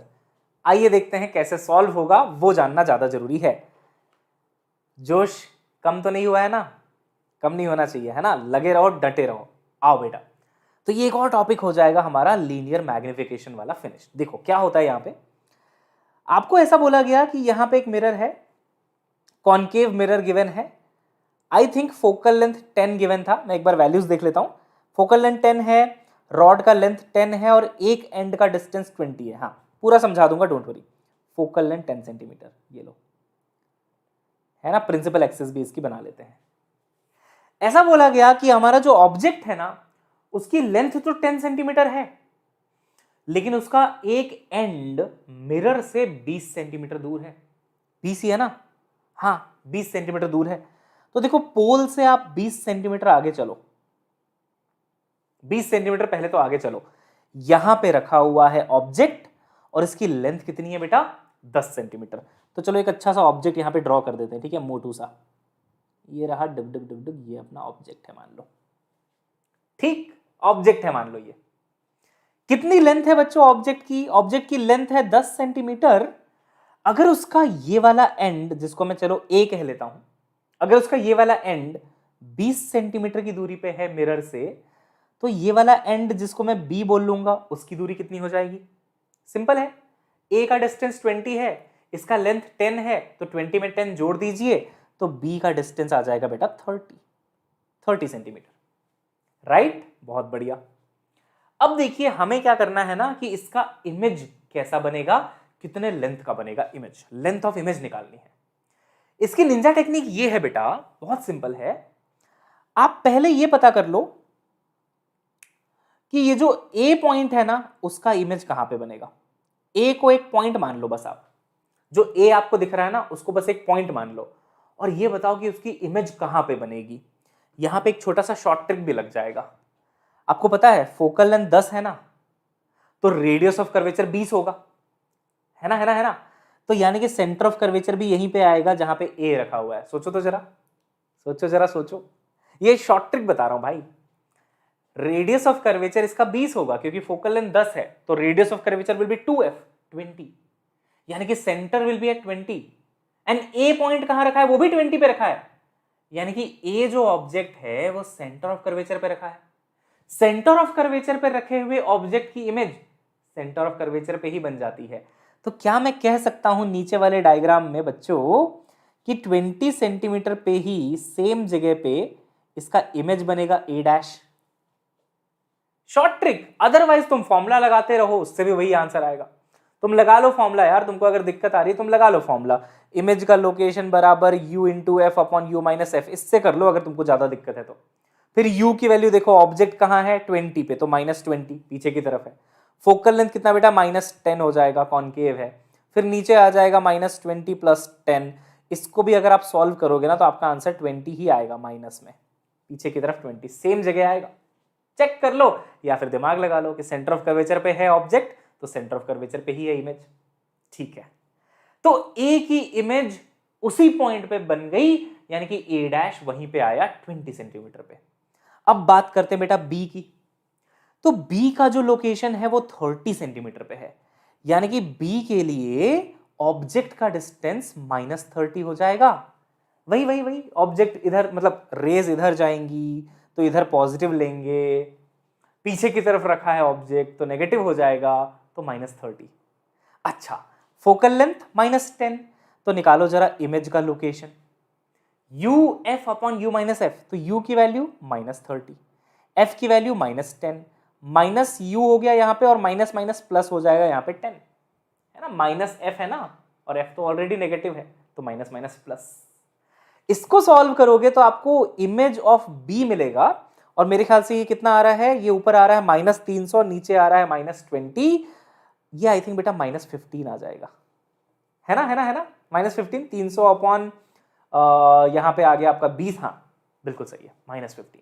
ओ, ए के साथ ऐसा हुआ था कि जहां ए था उसकी इमेज वहीं पे बन गई थी, क्यों? क्योंकि वो सेंटर ऑफ कर्वेचर पे था नमूना, तो ज्यादा कुछ सोचने की जरूरत नहीं पड़ी। लेकिन जब हमने बी का निकाला तो बी तो है 30 सेंटीमीटर पे, लेकिन उसकी इमेज कहां पे बन रही है, मिरर से 15 सेंटीमीटर पे, नेगेटिव मतलब पीछे की तरफ, तो बेटा यहां से 15 चलो, यहां पे आएगा आपका बी डैश, समझ रहे हो आप, 15 पे आएगा बेटा बी डैश। तो ए बी और ए बी डैश, देखो ए डैश बी डैश, अब जो आपका ऑब्जेक्ट है ना वो ऐसे हो चुका है, इमेज इमेज देखो पलट गई है, ए से बी थी ना, ऑब्जेक्ट ए से बी में था ना, अब देखो बी पीछे की तरफ आ गया, बी का इमेज पीछे की तरफ आ गया है, तो जो एरो आपने ए से बी बनाया था अब वो एरो ए डैश से बी डैश बनाओगे, इन्वर्ट हो गई इमेज, पहली बात। तो दूसरी बात, इस इमेज का लेंथ कितना हो गया पता है, टोटल 20 है, 15 घटा दो 5 सेंटीमीटर। बेटा पूरी पूरी फील आई है। अगर लीनियर मैग्निफिकेशन का क्वेश्चन आता है, अगर आपको एक linear object along the principal axis रख के दे दिया गया है, कुछ मत करो, उसके दोनों एंड पकड़ लो, पहले एंड को ए नाम दे दो, दूसरे एंड को बी नाम दे दो। पहले एंड का यानी कि ए का इमेज कहां पे बनेगा ये पता कर लो, दूसरे एंड का यानी कि बी का इमेज कहां पे बनेगा ये पता कर लो। ए का इमेज ए डैश नाम दे दिया, बी का इमेज को बी डैश नाम दे दिया, ए डैश बी डैश की लोकेशन निकालना कोई बड़ी बात नहीं है भाई, सिंपल फॉर्मूला है, मिरर फॉर्मूला। ए डैश आ गया, बी डैश आ गया, लेंथ ऑफ इमेज के लिए बी डैश ए डैश का लेंथ देख लो कितना आ रहा है, तो टोटल 20 था up to a dash, up to b dash 15 था, तो लेंथ विल बी 5। इन्वर्ट हो गई इमेज, ऑब्जेक्ट इधर था, इमेज इधर आ रही है। दिल बनाओ बेटा फटाफट, फिर आगे बढ़ते हैं, कम ऑन।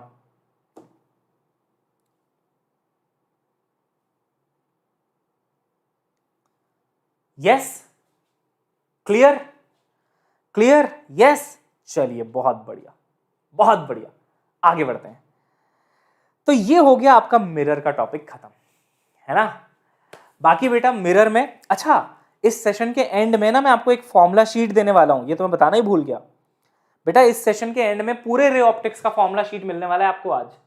ये मैंने एक बार कभी यूट्यूब में बनवाया था आप ही के साथ, कुछ बच्चों ने लाइव भी अटेंड किया होगा, कुछ लोगों के पास होगा ये, जिनके पास नहीं है उनको मैं दूंगा सारे फॉर्मूले। प्लेन मिरर हो गया, स्फेरिकल मिरर हो गया, सारे फॉर्मूले of ray optics, refraction, apparent depth, lateral shift, सब कुछ, lens, cutting of lens, combination of lens, ये सब कल पढ़ाया ना कि काटने से 2f हो जाता है, कॉम्बिनेशन ऑफ लेंस। ये देखो सिल्वरिंग वाला फॉर्मूला, सिल्वर सिल्वर है ना, ये वाला फॉर्मूला कल कराया था मैंने आपको। फिर प्रिज्म जो आज सारा पढ़ाया है मैंने आपको, ये सारा एक साथ, डेल्टा, ये वाला ग्राफ, ये वाला फॉर्मूला, डिस्पर्जन का फॉर्मूला, डिस्पर्जन का ये वाला फॉर्मूला है ना, dispersive power, everything, you will get everything, सारा फॉर्मूला एक साथ मिल जाएगा, ठीक है। चलो फिलहाल इसको फिनिश करते हैं बेटा। अब क्या है बच्चों अगला टॉपिक, अगला टॉपिक है हमारा रिफ्रैक्शन। और आज याद रखना प्रैक्टिस सेशन है, और आज ये भी याद रखना कि एक 5 से 7 मिनट का प्लान वाला सेशन आ रहा है, 60 डेज प्लान, ठीक है ना। और उस प्लान को सुन के तुम्हारा दिल खुश हो जाएगा। उसको बहुत मेहनत करके, बहुत सोच के मैंने प्लान किया है, पूरी रात लगभग एकदम सुबह सुबह सोया था मैं, उससे पहले पूरा प्लान कर रहा था। अभी बस वो सेशन आपको मिल जाएगा 5 से 7 मिनट का, यू विल गेट एवरीथिंग। तो टाइम वेस्ट नहीं करना है, सेशन देखना है, पढ़ाई करते रहना है, ठीक है।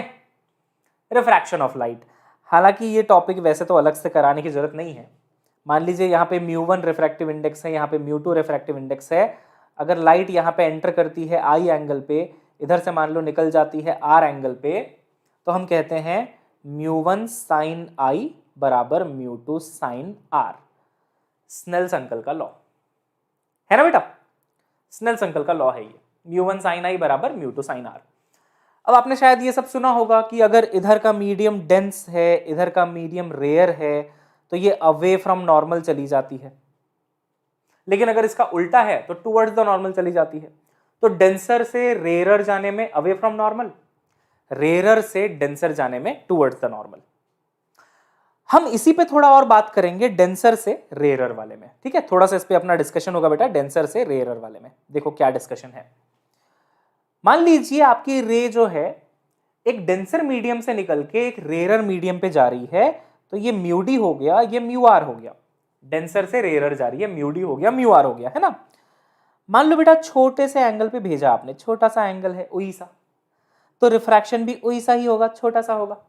थोड़ा सा रिफ्रैक्शन हो गया, देखो अवे फ्रॉम नॉर्मल, है ना, बहुत बढ़िया।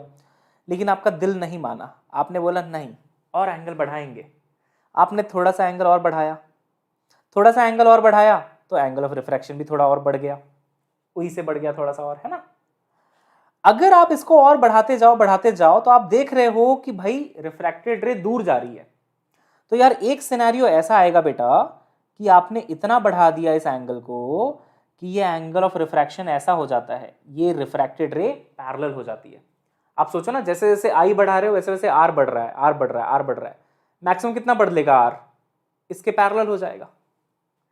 जब आर यानी कि रिफ्रैक्टेड रे सरफेस के पैरेलल हो जाती है, तो यहां पे हम कहते हैं कि आर की वैल्यू 90 डिग्री हो चुकी है ना। नॉर्मल के साथ रे का एंगल 90 डिग्री बन चुका है।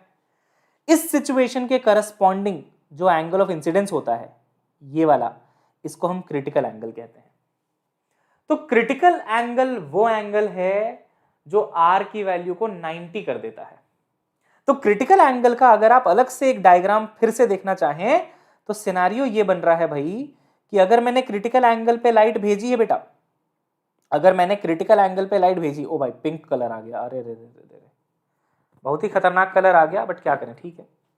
अगर आपने क्रिटिकल एंगल पे लाइट भेजी है तो लाइट रिफ्रैक्शन के बाद ऐसे निकल जाती है। लड़कियां खुश, पिंकी पिंकी व्हाट कलर में कौन सा कलर है ना, पता है मुझे, कोई बात नहीं, गलती से आ गया था, काम चला लो। 90 डिग्री, तो क्रिटिकल एंगल पे आर की वैल्यू 90 डिग्री हो जाती है। बहुत बढ़िया। अब क्रिटिकल एंगल का फॉर्मूला देख लो, यहां पे म्यू डी लिखा था हमने, यहां पे म्यू आर लिखा था, याद है ना। तो according to Snell's law mu d sine c बराबर म्यू आर साइन 90 होगा क्या बेटा। μ1 साइन आई बराबर μ2 साइन आर के कंसेप्ट से, बिल्कुल सही बात है। तो म्यू डी साइन सी बराबर mu r sine 90, sine 90 is 1। तो आप देखेंगे यहां से कि साइन सी का एक फॉर्मूला निकल के आएगा विच इज हाउ मच बेटा, mu r upon mu d. सबको याद है क्या ये फॉर्मूला, क्रिटिकल एंगल निकालने का फॉर्मूला, साइन सी बराबर mu r divided by mu d. ठीक है सर, याद हो गया, पहले नहीं था बट अब याद हो गया, है ना। कहीं तुम ऐसे तो नहीं भूल जाते हो कि ऊपर म्यू डी आता है कि नीचे म्यू आर आता है। इसमें कंफ्यूजन अगर तुमको आता है ना तो देखना, एक तुमको एक्सप्लेनेशन देता हूं, तुमको खुद पे शर्म आएगी, थोड़ा थोड़ा शर्मा लेना, शर्माने में कोई बुरी बात नहीं है ना। अगर तुमको इस बात पे कंफ्यूजन आता है कि ऊपर कौन सा आता है, म्यू आर आता है कि म्यू डी आता है, तो याद रखना साइन थीटा हमेशा लेस देन 1 होता है। Sine theta is always less than 1, maximum 1 के बराबर हो सकता है, उससे ज्यादा नहीं हो सकता। तो यार अगर ये चीज लेस देन 1 आनी है ना तो ऊपर वाली वैल्यू स्मॉल होनी चाहिए और नीचे वाली वैल्यू बड़ी होनी चाहिए। मतलब ऊपर रेयरर मीडियम का रिफ्रैक्टिव इंडेक्स और नीचे डेंसर मीडियम का। अब जिनको भी ये डाउट पहले आता था वो थोड़ा थोड़ा शर्मा लो कि यार ये कितनी सही बात बोली सर ने, ये हमेशा लेस देन 1 होता है, ऊपर छोटा होना चाहिए नीचे बड़ा होना चाहिए, तो छोटा अपन बड़ा, रेयरर अपॉन डेंसर। हाँ, तो क्रिटिकल एंगल सबको समझ में आ चुका है। लेकिन इस कहानी में जरा वापस आते हैं।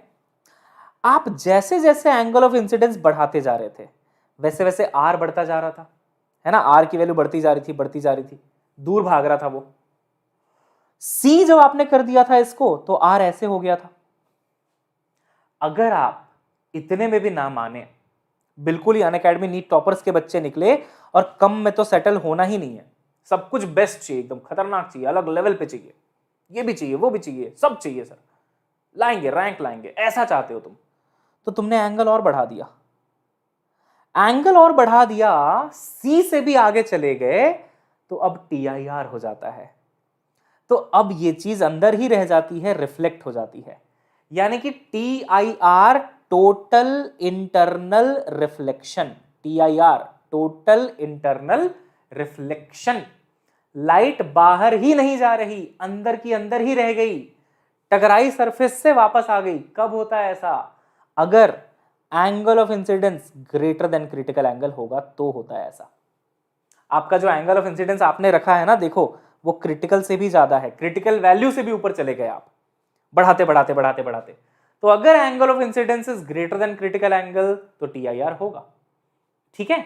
हाँ, आपसे एक सवाल पूछता हूं, बताओ यहां पे अगर दो मीडियम्स हैं, है ना, अगर दो मीडियम्स हैं, यहां पे 1 है, यहां पे √2 है, ठीक है, ठीक है बेटा, तो इन मीडियम्स का क्रिटिकल एंगल कितना होगा?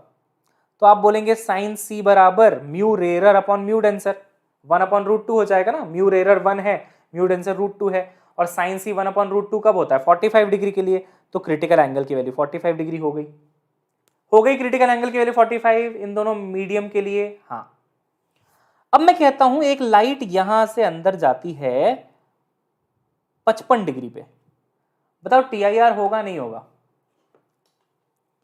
TIR होगा नहीं होगा? फटाफट फटाफट आंसर। क्रिटिकल एंगल 45 है, मैंने 55 पे भेजा है, TIR होगा नहीं होगा? बहुत इंपॉर्टेंट सवाल है, इसका आंसर तो मैं देखना चाहूंगा कि हमारे बच्चे क्या कर रहे हैं लाइफ में आजकल। हाँ भाई बताओ, होगा, है ना? ये कुछ लोग नहीं होगा क्यों बोल रहे हैं? ओ भाई देखो, ज्यादातर लोग बोल रहे हैं होगा होगा होगा, कितने पॉजिटिव लोग हैं सर, होगा। कुछ लोग बोल रहे हैं नहीं होगा, ये क्या बात हुई? आंसर है नहीं होगा। शक लगा लगा लगा, शक लगा, TIR नहीं होगा। क्यों सर, क्यों ऐसा बोल रहे हो? अभी तो कह रहे थे आप कि अगर एंगल ऑफ इंसिडेंस C से बड़ा है तो TIR होता है, तो अब क्यों कह रहे हो कि नहीं होगा? अरे बेटा, ये रेरर से डेंसर जा रहा है, थोड़ा देखो तो, पीछे तो देखो, ये रेरर से डेंसर जा रहा है, ये तो टुवर्ड्स द नॉर्मल बेंड होगा, इसका कहां से TIR होने लगा भाई? ये तो फैल ही नहीं रहा है, ये तो दूसरी तरफ जा ही नहीं रहा है। तो TIR के लिए आप एक कंडीशन तो याद कर लेते हो, एंगल ऑफ इंसिडेंस बराबर मतलब ग्रेटर देन क्रिटिकल एंगल, और बस उसी से लगे रहते हो सवाल सॉल्व करने में। भाई ये रेरर से डेंसर जा रहा है, इसमें ये टुवर्ड्स द नॉर्मल बेंड होता है, कहां से TIR हो जाएगा? तो TIR के लिए दो कंडीशन सेटिस्फाई होनी चाहिए। पहली तो ये कि लाइट को डेंसर से ही रेरर की तरफ जाना पड़ेगा, तभी वो अवे फ्रॉम नॉर्मल बेंड होगी, और तभी उसका R 90 हो सकता है एक पॉइंट पे, क्रिटिकल एंगल पे, और तभी ऐसे जा सकती है वो। तो क्रिटिकल एंगल तो हर पेयर ऑफ मीडियम के लिए डिफाइंड है। चलो डेफिनेशन है क्रिटिकल एंगल की कि अगर यहां पे क्रिटिकल एंगल चाहिए तो वो 45 डिग्री आएगा, लेकिन TIR तभी होगा जब लाइट डेंसर से निकल के रेरर की तरफ जाती है। यहां तो ये रेरर से डेंसर की तरफ जा रही थी, तो टुवर्ड्स द नॉर्मल बेंड हुई है, नो TIR विल हैपन। मजा आया? मजा आया? अभी ना बैकग्राउंड में तुम्हारे गाना चल रहा है, oh no oh no oh no no no no no, बहुत फेमस हो रहा है ना आजकल ये। चलो भाई ठीक है, तुम्हें TIR VIR सब समझ में आ चुका है, एक सवाल करो।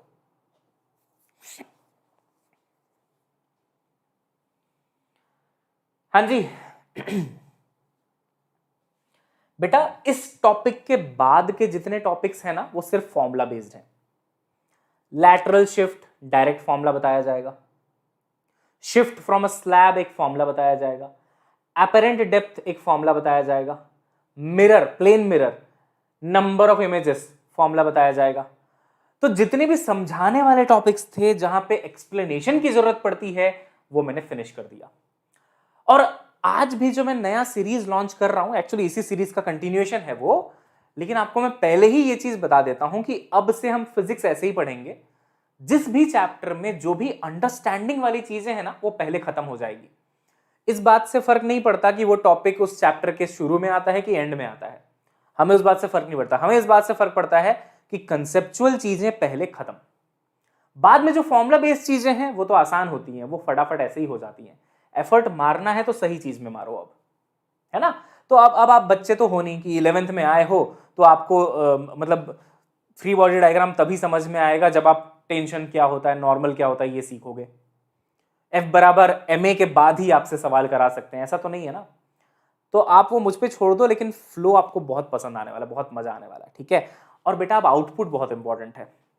हर सवाल में, हर सेशन में अगर आप 1-1.5 घंटा 2 घंटा स्पेंड कर रहे हैं ना, आउटपुट इंपॉर्टेंट है। आउटपुट बेस्ड क्लासेस होंगी जो आपको रैंक दिलाएंगी डायरेक्ट। तो जो भी चीज ऐसा लगे मुझे कि इसमें यार बेकार में टाइम जा रहा है, वो मैं लास्ट में कराऊंगा, फॉर्मूला बताऊंगा, उसका कंसेप्ट ऐसे ही सिखाऊंगा और आगे बढ़ेंगे और उसके बेसिस पे प्रैक्टिस करेंगे। पहले ये सवाल करो बेटा, तो बाकी इस सेशन का फ्लो तुम मुझ पे छोड़ दो, है ना। You can trust me. बहुत बच्चे के सिलेक्शन करवाए हैं, आपका भी करवा देंगे, टेंशन मत लीजिए। 1.5 आ रहा है, 1.5।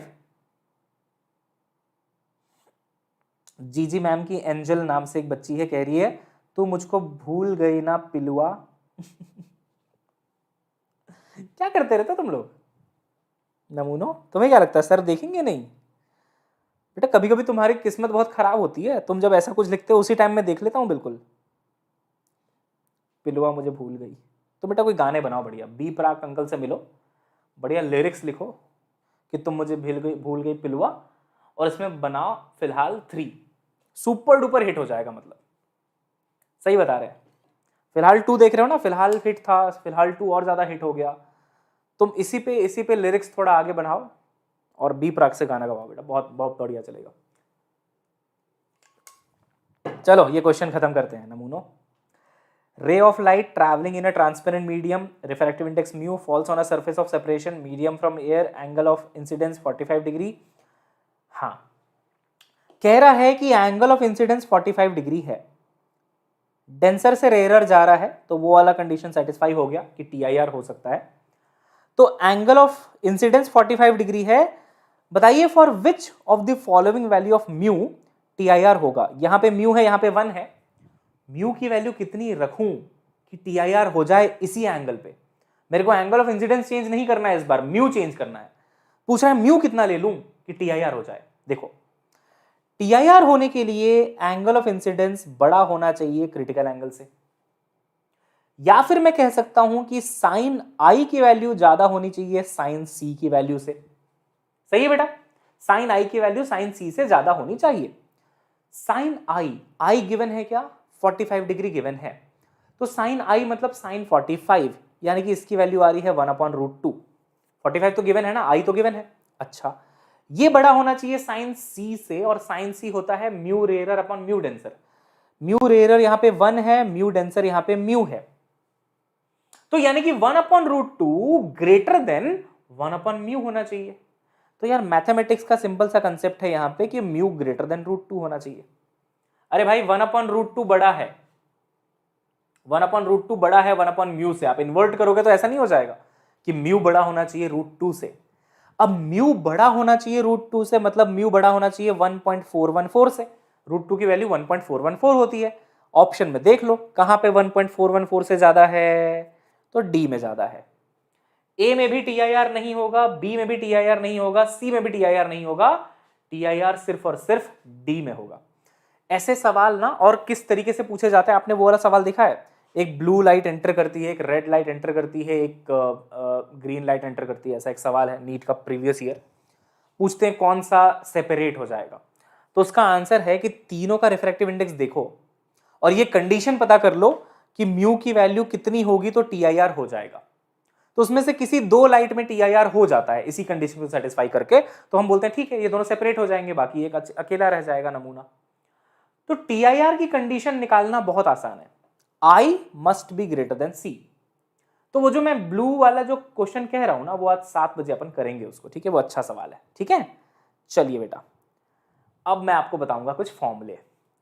यहां तक टॉपिक अंडरस्टैंडिंग वाला था।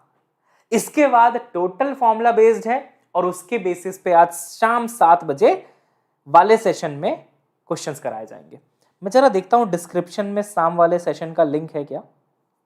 हाँ देखो, अगर आप इसी वीडियो का डिस्क्रिप्शन देखोगे ना, इसी वीडियो का डिस्क्रिप्शन अगर आप चेकआउट करेंगे तो आपको दूसरा लिंक मिल जाएगा, लिखा हुआ है practice ray optics 7 days challenge, है ना बेटा। इसी वीडियो के डिस्क्रिप्शन में सेकंड लिंक है, उसमें क्लिक करोगे तो आपको वो स्पेशल क्लास पे ले जाएगा जो आज 7 बजे होने वाला है। तो आ जाइएगा। सबको दिख रहा है, मतलब बाद में देख लेना, डिस्क्रिप्शन में है फॉर्मूले। आइए देखते हैं कौन कौन से फॉर्मूले हमारे लिए इंपॉर्टेंट है। सबसे पहले तो प्लेन मिरर का टॉपिक जो है वो मैं बाद में आऊंगा, पहले चलते हैं थोड़ा एपरेंट डेप्थ वगैरह में, है ना। तो बेटा एपरेंट डेप्थ क्या होता है,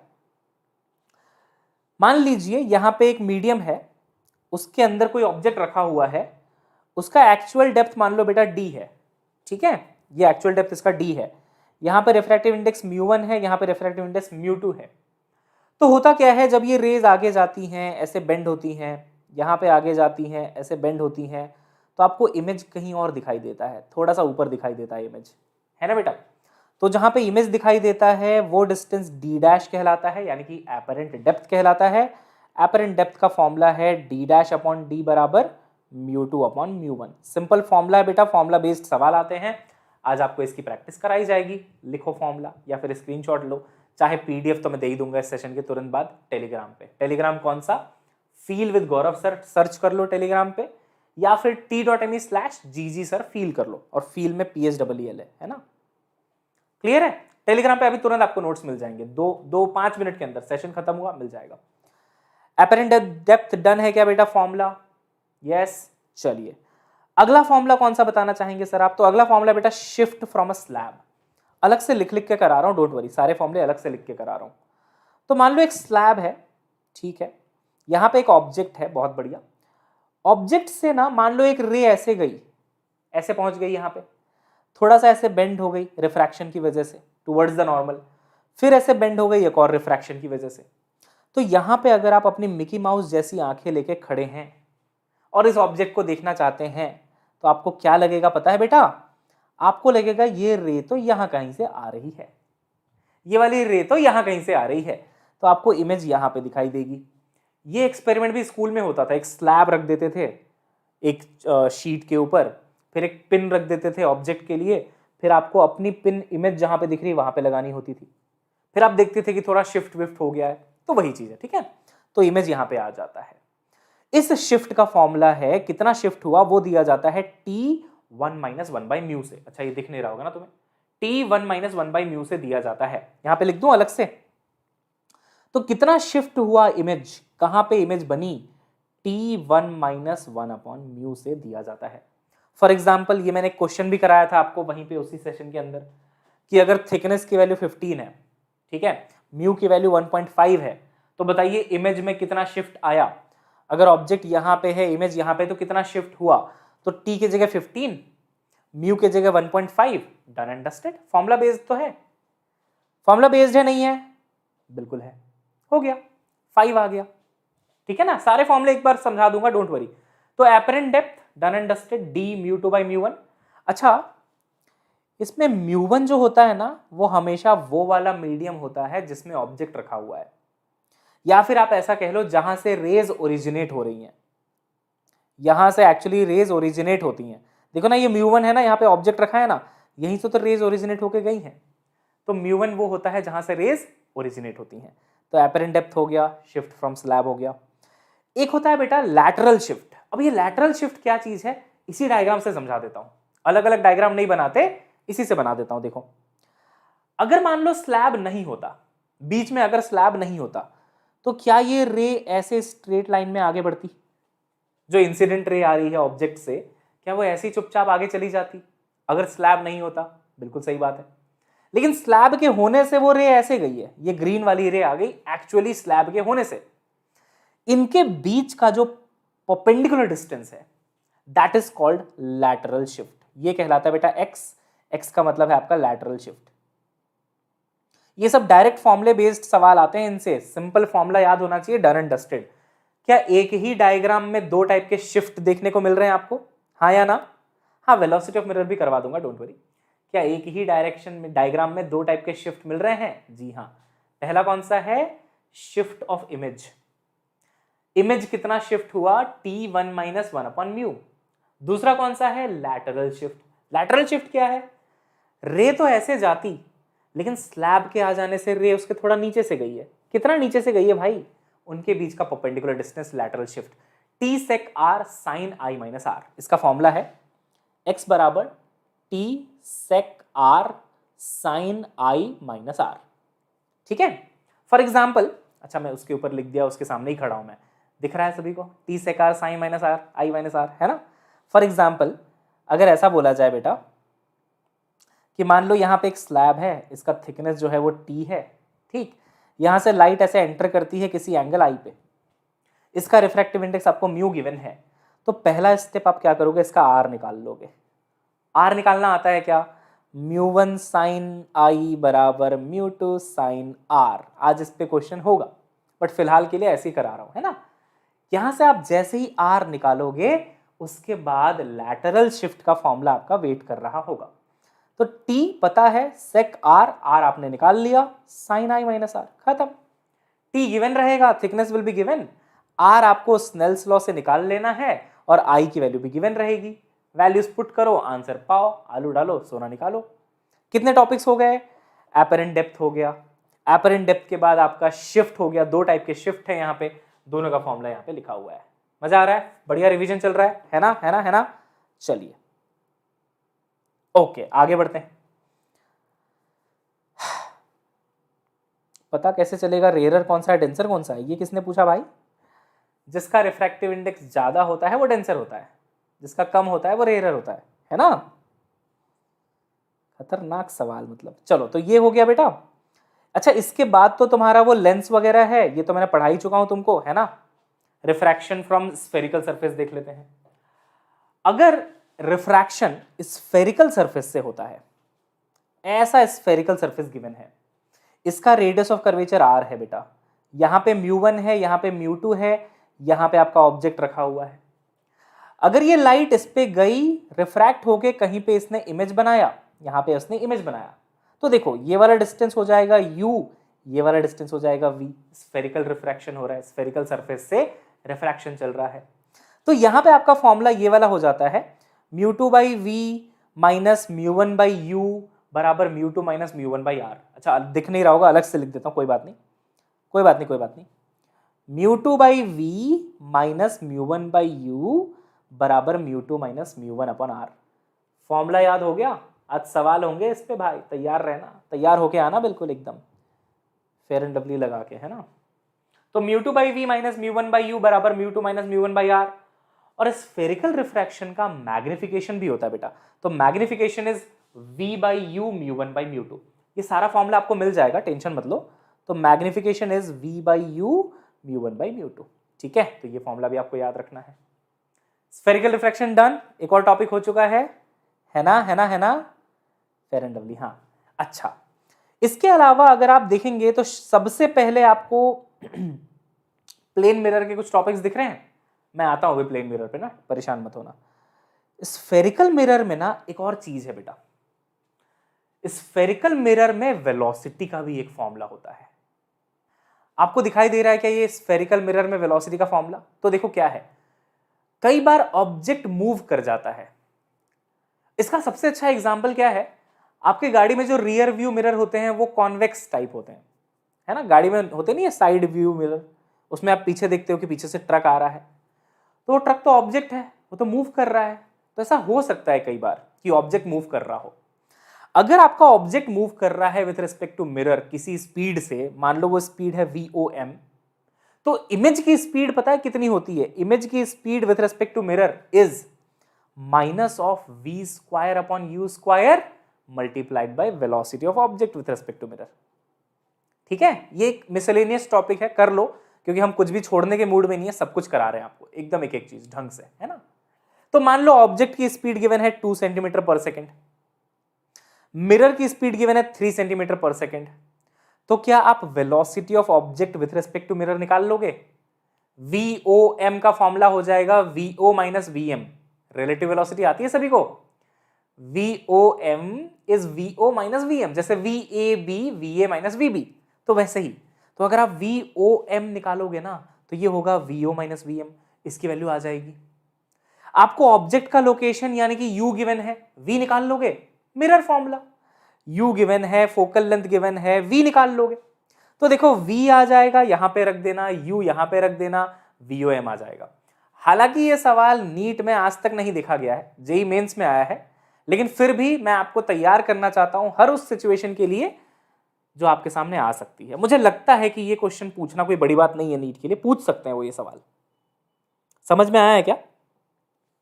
तो ऑब्जेक्ट की मिरर के रिस्पेक्ट में वेलोसिटी, V हमने निकाल लिया, इमेज का लोकेशन, U हमको गिवन होगा। इस फॉर्मूले में बस रखना होता है चीजों को। देखो पूरा सॉल्यूशन भी करके मैंने दिया है। अच्छा, ये जो VIM है ना, वो भी VI माइनस VM हो जाएगा। रिलेटिव वेलोसिटी है ना VIM, तो VI माइनस VM हो जाएगा। तो मिरर की वेलोसिटी तो पता ही है 3, तो यहां से इमेज की वेलोसिटी आ जाएगी। होमवर्क लिख लो, इस सेशन के बाद इस क्वेश्चन को एक बार अपने से करके देखना है, ये होमवर्क है आपका। बाकी सॉल्यूशन लिखा हुआ है, क्वेश्चन लिखा हुआ है, कुछ नहीं है। V निकालना है, U गिवन है और VOM भी गिवन है, सीधा यहां से वेलोसिटी ऑफ इमेज आ जाएगी। ठीक है बेटा, हो जाएगा, हो जाएगा, ओके, बहुत बढ़िया। अब वेलोसिटी हो गया, अब आते हैं बेटा प्लेन मिरर पे। बाकी देखो इसके बाद जो लेंस वगैरह है वो तो मैं आपको पढ़ा चुका हूं ना, डिटेल में हो चुका है वो, तो उसमें तो कोई दिक्कत है ही नहीं। ये देखो स्फेरिकल मिरर के बाद तो लेंस ही था, लेंस तो हो चुका है कल वाले सेशन में। बाकी फॉर्मूला आपको यहाँ पे दिया गया है, कटिंग ऑफ लेंस हो गया, कॉम्बिनेशन ऑफ लेंस हो गया, सिल्वरिंग ऑफ लेंस हो गया, है ना। हाँ, इसमें ऑप्टिकल इंस्ट्रूमेंट्स नहीं है, वो तो मैंने आपको पढ़ा दिया पूरा। प्रिज्म हो गया, प्रिज्म आज ही पढ़ाया है, उसका फॉर्मूला भी दे दिया मैंने आपको, ठीक है। अरे खुश हो, अंदर से खुश रहना बहुत जरूरी है भाई, सब कुछ मिल रहा है जबरदस्त तरीके से, है ना। चलिए, प्लेन मिरर के सिर्फ आपको फॉर्मूले बता रहा हूं, फॉर्मूले ही इंपॉर्टेंट है, और जहां पे भी कुछ बताने लायक है वो बता दूंगा। तो it will take like 10 more minutes and then syllabus will be finished, है ना। और फिर क्वेश्चंस करेंगे आज, तो एक एक चीज इंपॉर्टेंट है, क्वेश्चन में काम आएगा। प्लेन मिरर में अगर आप ये वाला डायग्राम देखेंगे तो पता है ये डायग्राम क्या बताना चाह रहा है। अगर बेटा मिरर ऐसे रखा हुआ है, ये मान लो आपका मिरर है और ये मान लो आपका ऑब्जेक्ट है, तो कई बार बच्चों को एक मिसकंसेप्शन होता है कि देखो मिरर यहाँ पे है, ऑब्जेक्ट यहाँ पे है, तो इमेज इधर बनेगा सेम डिस्टेंस पे। ये मिसकंसेप्शन होता है, ये मिसकंसेप्शन आपको हटाना बहुत जरूरी है। अगर मिरर ऐसे रखा हुआ है बच्चे, ऐसे रखा हुआ है, और मान लो ऑब्जेक्ट यहां पे रखा हुआ है, तो पता है इमेज कहां पे बनती है? एक लाइन बनानी पड़ती है जो मिरर के परपेंडिकुलर हो, यानी कि ऑब्जेक्ट से एक लाइन निकलेगी जो मिरर के परपेंडिकुलर जाएगी, अब आपकी इमेज यहां कहीं पे बनेगी। तो इसमें एक रूल होता है कि जो line joining object and image है वो हमेशा मिरर के परपेंडिकुलर होती है। आप देख लो मिरर के परपेंडिकुलर है क्या वो लाइन जॉइनिंग? बिल्कुल है सर। तो ये रूल याद रखना, ऐसे मत बोल देना यहां पे ऑब्जेक्ट है तो इमेज यहां पे बनेगा, क्योंकि हमने तो स्ट्रेट लाइन में पढ़ाया। हमें तो 10th में भी ऐसे सिखाया था, 12th में भी ऐसे सिखाया कि देखो यहाँ पे मिरर है, यहाँ पे ऑब्जेक्ट है, यहाँ पे इमेज है, तो हम तो ऐसे ही सॉल्व करते हैं। ये देखो ऐसे ऐसे नहीं करना, नहीं नहीं नहीं, गलत बात। हमेशा स्ट्रेट लाइन थोड़ी ना होता है। ये जो लाइन जॉइनिंग है वो मिरर के परपेंडिकुलर होती है। तो मिरर आपको दिख रहा है, उसके परपेंडिकुलर लाइन बनाओ, वहां पे इमेज मिल जाएगी। क्लियर? हाँ, आइए आगे बढ़ते हैं। अगला टॉपिक कौन सा है? अगर आप अपने मिरर को थीटा एंगल रोटेट कर दें, मान लो ऐसे, वो घड़ी वाला जो एग्जांपल मैंने आपको दिया था, खिड़की से लाइट आती है, आप घड़ी को ऐसे रोटेट करा करके इंग्लिश वाले टीचर पे ऐसे फोकस करते हो, है ना, करते थे ना स्कूल में। तो मान लो ऐसे लाइट आई, ये कहीं जाने वाली है, आप अगर थोड़ा सा घुमाएंगे इस घड़ी को, तो मिरर को आप थोड़ा सा घुमाएंगे तो वो रे बहुत ज्यादा घूम जाती है। तो कंसेप्ट ये है कि अगर आप मिरर को थीटा एंगल से रोटेट करें तो रिफ्लेक्शन के बाद वाली जो रे है, यानी कि जो रिफ्लेक्टेड रे है, वो 2 थीटा से रोटेट हो जाती है। ये एक कंसेप्ट है, याद होना चाहिए। थीटा रोटेट करो मिरर को, रिफ्लेक्टेड रे 2 थीटा रोटेट हो जाती है। बहुत बढ़िया। हाइट ऑफ मिरर रिक्वायर्ड, अगर आपकी हाइट 6 फीट है तो मिरर की हाइट 3 फीट होनी चाहिए, h/2 होता है। This is independent of location of object, कि ऑब्जेक्ट मिरर से कितनी दूर खड़ा है इससे फर्क नहीं पड़ता है, ठीक है ना। Independent of location of object h/2, ठीक। वेलोसिटी इन प्लेन मिरर देखो भाई, तो जैसे वेलोसिटी स्फेरिकल मिरर में सिखाया वैसे ही प्लेन मिरर में भी है। अगर मान लीजिए आपका ये जो इमेज है उसकी वेलोसिटी आपको निकालनी है, आपको बेटा मिरर की वेलोसिटी गिवन है, ऑब्जेक्ट की वेलोसिटी गिवन है, तो कुछ नहीं करना है, एक सिंपल सा फॉर्मूला है 2vm माइनस vo। इमेज की वेलोसिटी होती है 2 times velocity of mirror minus velocity of object, 2vm minus vo, है ना। तो मान लो अगर ऐसा दिया हुआ है कि ऑब्जेक्ट की वेलोसिटी है 3 मीटर पर सेकेंड, मिरर की वेलोसिटी है 1 मीटर पर सेकेंड, 1 मीटर पर सेकेंड, तो बताओ इमेज की वेलोसिटी क्या हो जाएगी? सिंपल है, फॉर्मूले में लगा दो, 2 into velocity of mirror 1, object की वेलोसिटी 3 माइनस 1, यानी कि इमेज जाएगा पीछे की तरफ, नेगेटिव आ रहा है। प्लस माइनस का ध्यान रखना है, अगर कोई वेलोसिटी पीछे की तरफ गिवन है तो आप उसको नेगेटिव लेंगे। सिंपल फॉर्मूला हो गया बेटा, vi बराबर 2vm माइनस vo। ये टॉपिक्स ज्यादा एफर्ट मारने वाले और ज्यादा टाइम लगाने वाले नहीं है, सिंपल होते हैं, फॉर्मूला बेस्ड होते हैं, फॉर्मूला याद है, काम बन जाता है, खत्म। तो 2vm minus vo plane mirror में इमेज की वेलोसिटी बताता है। और क्या सर ने आपको स्फेरिकल मिरर में भी इमेज की वेलोसिटी का फॉर्मूला बता दिया है क्या? ये स्फेरिकल मिरर में रिलेटिव वेलोसिटी ऑफ इमेज बराबर minus v square upon u square into relative velocity of object, है ना बच्चे। चलो और करते हैं, क्या बच गया सर बताओ? बस 4-5 मिनट की क्लास बची है, डोंट वरी, है ना। मजा आया आज? सारा रिवाइज करने में मजा आ गया बेटा? पैरेलल मिरर्स कई बार दिए होते हैं कि एक पैरेलल मिरर यहां पे, एक यहां पे, नाई की दुकान वाला मिरर। अगर आप किसी नाई की दुकान में चले जाते हो तो ऐसा मिरर देखने को मिलता है ना पैरेलल में। बस होने वाला है, 5 मिनट और दे दो, खत्म होने वाला है। पैरेलल मिरर नाई की दुकान में, उसके बीच में आपका टकला सर है यहाँ पे, है ना। कितने इमेजेस दिखाई देते हैं आपको? इनफाइनाइट नंबर ऑफ इमेजेस, बहुत सारे रिफ्लेक्शंस होते हैं, बहुत सारे रिफ्लेक्शंस, है ना। टक टक टक टक टक टक टक टक, खूब रिफ्लेक्शंस होते हैं। Infinite number of images will be formed. आपसे क्या पूछा जाता है कि वो इमेजेस कहां पे बनेंगे ये बताओ। मान लो ये पहला मिरर है, ये मान लो दूसरा मिरर है, तो ये जो अलग अलग इमेजेस हैं वो कहां कहां पे बनेंगी ये बताओ। उसका क्या तरीका है? मान लो यहां से इसका डिस्टेंस 4 है, यहां से इसका डिस्टेंस 2 है। किसका डिस्टेंस? ऑब्जेक्ट का डिस्टेंस पहले मिरर से 4, दूसरे मिरर से 2। तो आप सोचो जरा, अगर ऑब्जेक्ट 4 मीटर पे है तो इस मिरर में इमेज कितने पे बनेगा? 4 मीटर पे। यार बराबर डिस्टेंस नहीं होती क्या ऑब्जेक्ट और इमेज की? होती है ना बराबर डिस्टेंस। तो अगर इधर 4 में रखा है ऑब्जेक्ट तो यहां पे इमेज भी 4 पे बनेगा। तो अगर मैं नंबर ऑफ इमेजेस लिखता जाऊं, पहला इमेज m1 पे 4 पे बनेगा, सही है। 4 पे ऑब्जेक्ट है तो 4 पे इमेज भी बनेगी। अच्छा, m2 के लिए पहली इमेज कहां पे बनेगी? ऑब्जेक्ट 2 पे है तो इमेज भी 2 पे बनेगी। ऑब्जेक्ट का डिस्टेंस फ्रॉम मिरर बराबर इमेज का डिस्टेंस फ्रॉम मिरर। क्या ये पहला इमेज है m1 का? क्या ये पहला इमेज है m2 का? हाँ, तो यहां पे लिख दो 2। पहला इमेज m1 का 4 पे, पहला इमेज m2 का 2 पे। दूसरे इमेज के लिए क्या ट्रिक है वो देख लो। अगर आपको ये निकालना है ना कि सेकेंड इमेज कितने पे है, तो देखो क्या करना है, जितना भी डिस्टेंस है दोनों मिरर्स के बीच का, 6 है क्या? 6 है क्या? हाँ, तो इस 6 को क्रॉस एडिशन कर दो, यहां पे 6 जोड़ के यहां पे लिख दो, 10 आ जाएगा। इसमें 6 जोड़ के यहां पे लिख दो, 8 आ जाएगा। ये सेकेंड इमेज का लोकेशन है, यानी कि पहले मिरर पे सेकेंड इमेज 8 पे मिलेगी। ये शॉर्ट ट्रिक है बेटा, रे डायग्राम से करने जाएंगे परेशानी भी ज्यादा होगी, टाइम भी ज्यादा लगेगा। शॉर्ट ट्रिक याद करो, अगर सवाल आ गया कर देना। पहला इमेज m1 पे 4 पे बना, पहला इमेज m2 पे 2 पे बना। दूसरा इमेज निकालने के लिए जितना भी डिस्टेंस बिटवीन द मिरर्स है वो ऐड कर दो और क्रॉस करके ऐड करना, है ना। तो यहां पे 4 के साथ 6 ऐड किया तो 10, 2 के साथ 6 ऐड किया तो 8। थर्ड इमेज बताओगे? तुमने लिखा है क्या थर्ड इमेज के बारे में? 16 और 14 लिख रहा है कोई तो। देखो अगर यहां पे 6 ऐड करोगे तो 8 और 6 कितना होता है? 14।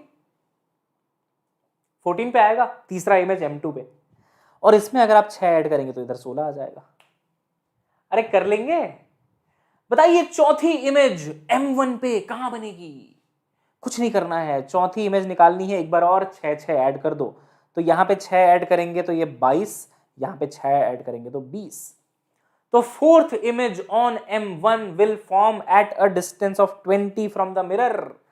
अब कोई सा भी पूछ ले, निकाल के पटक देना सामने। लो कौन सी इमेज चाहिए बताओ, पहली, दूसरी, तीसरी।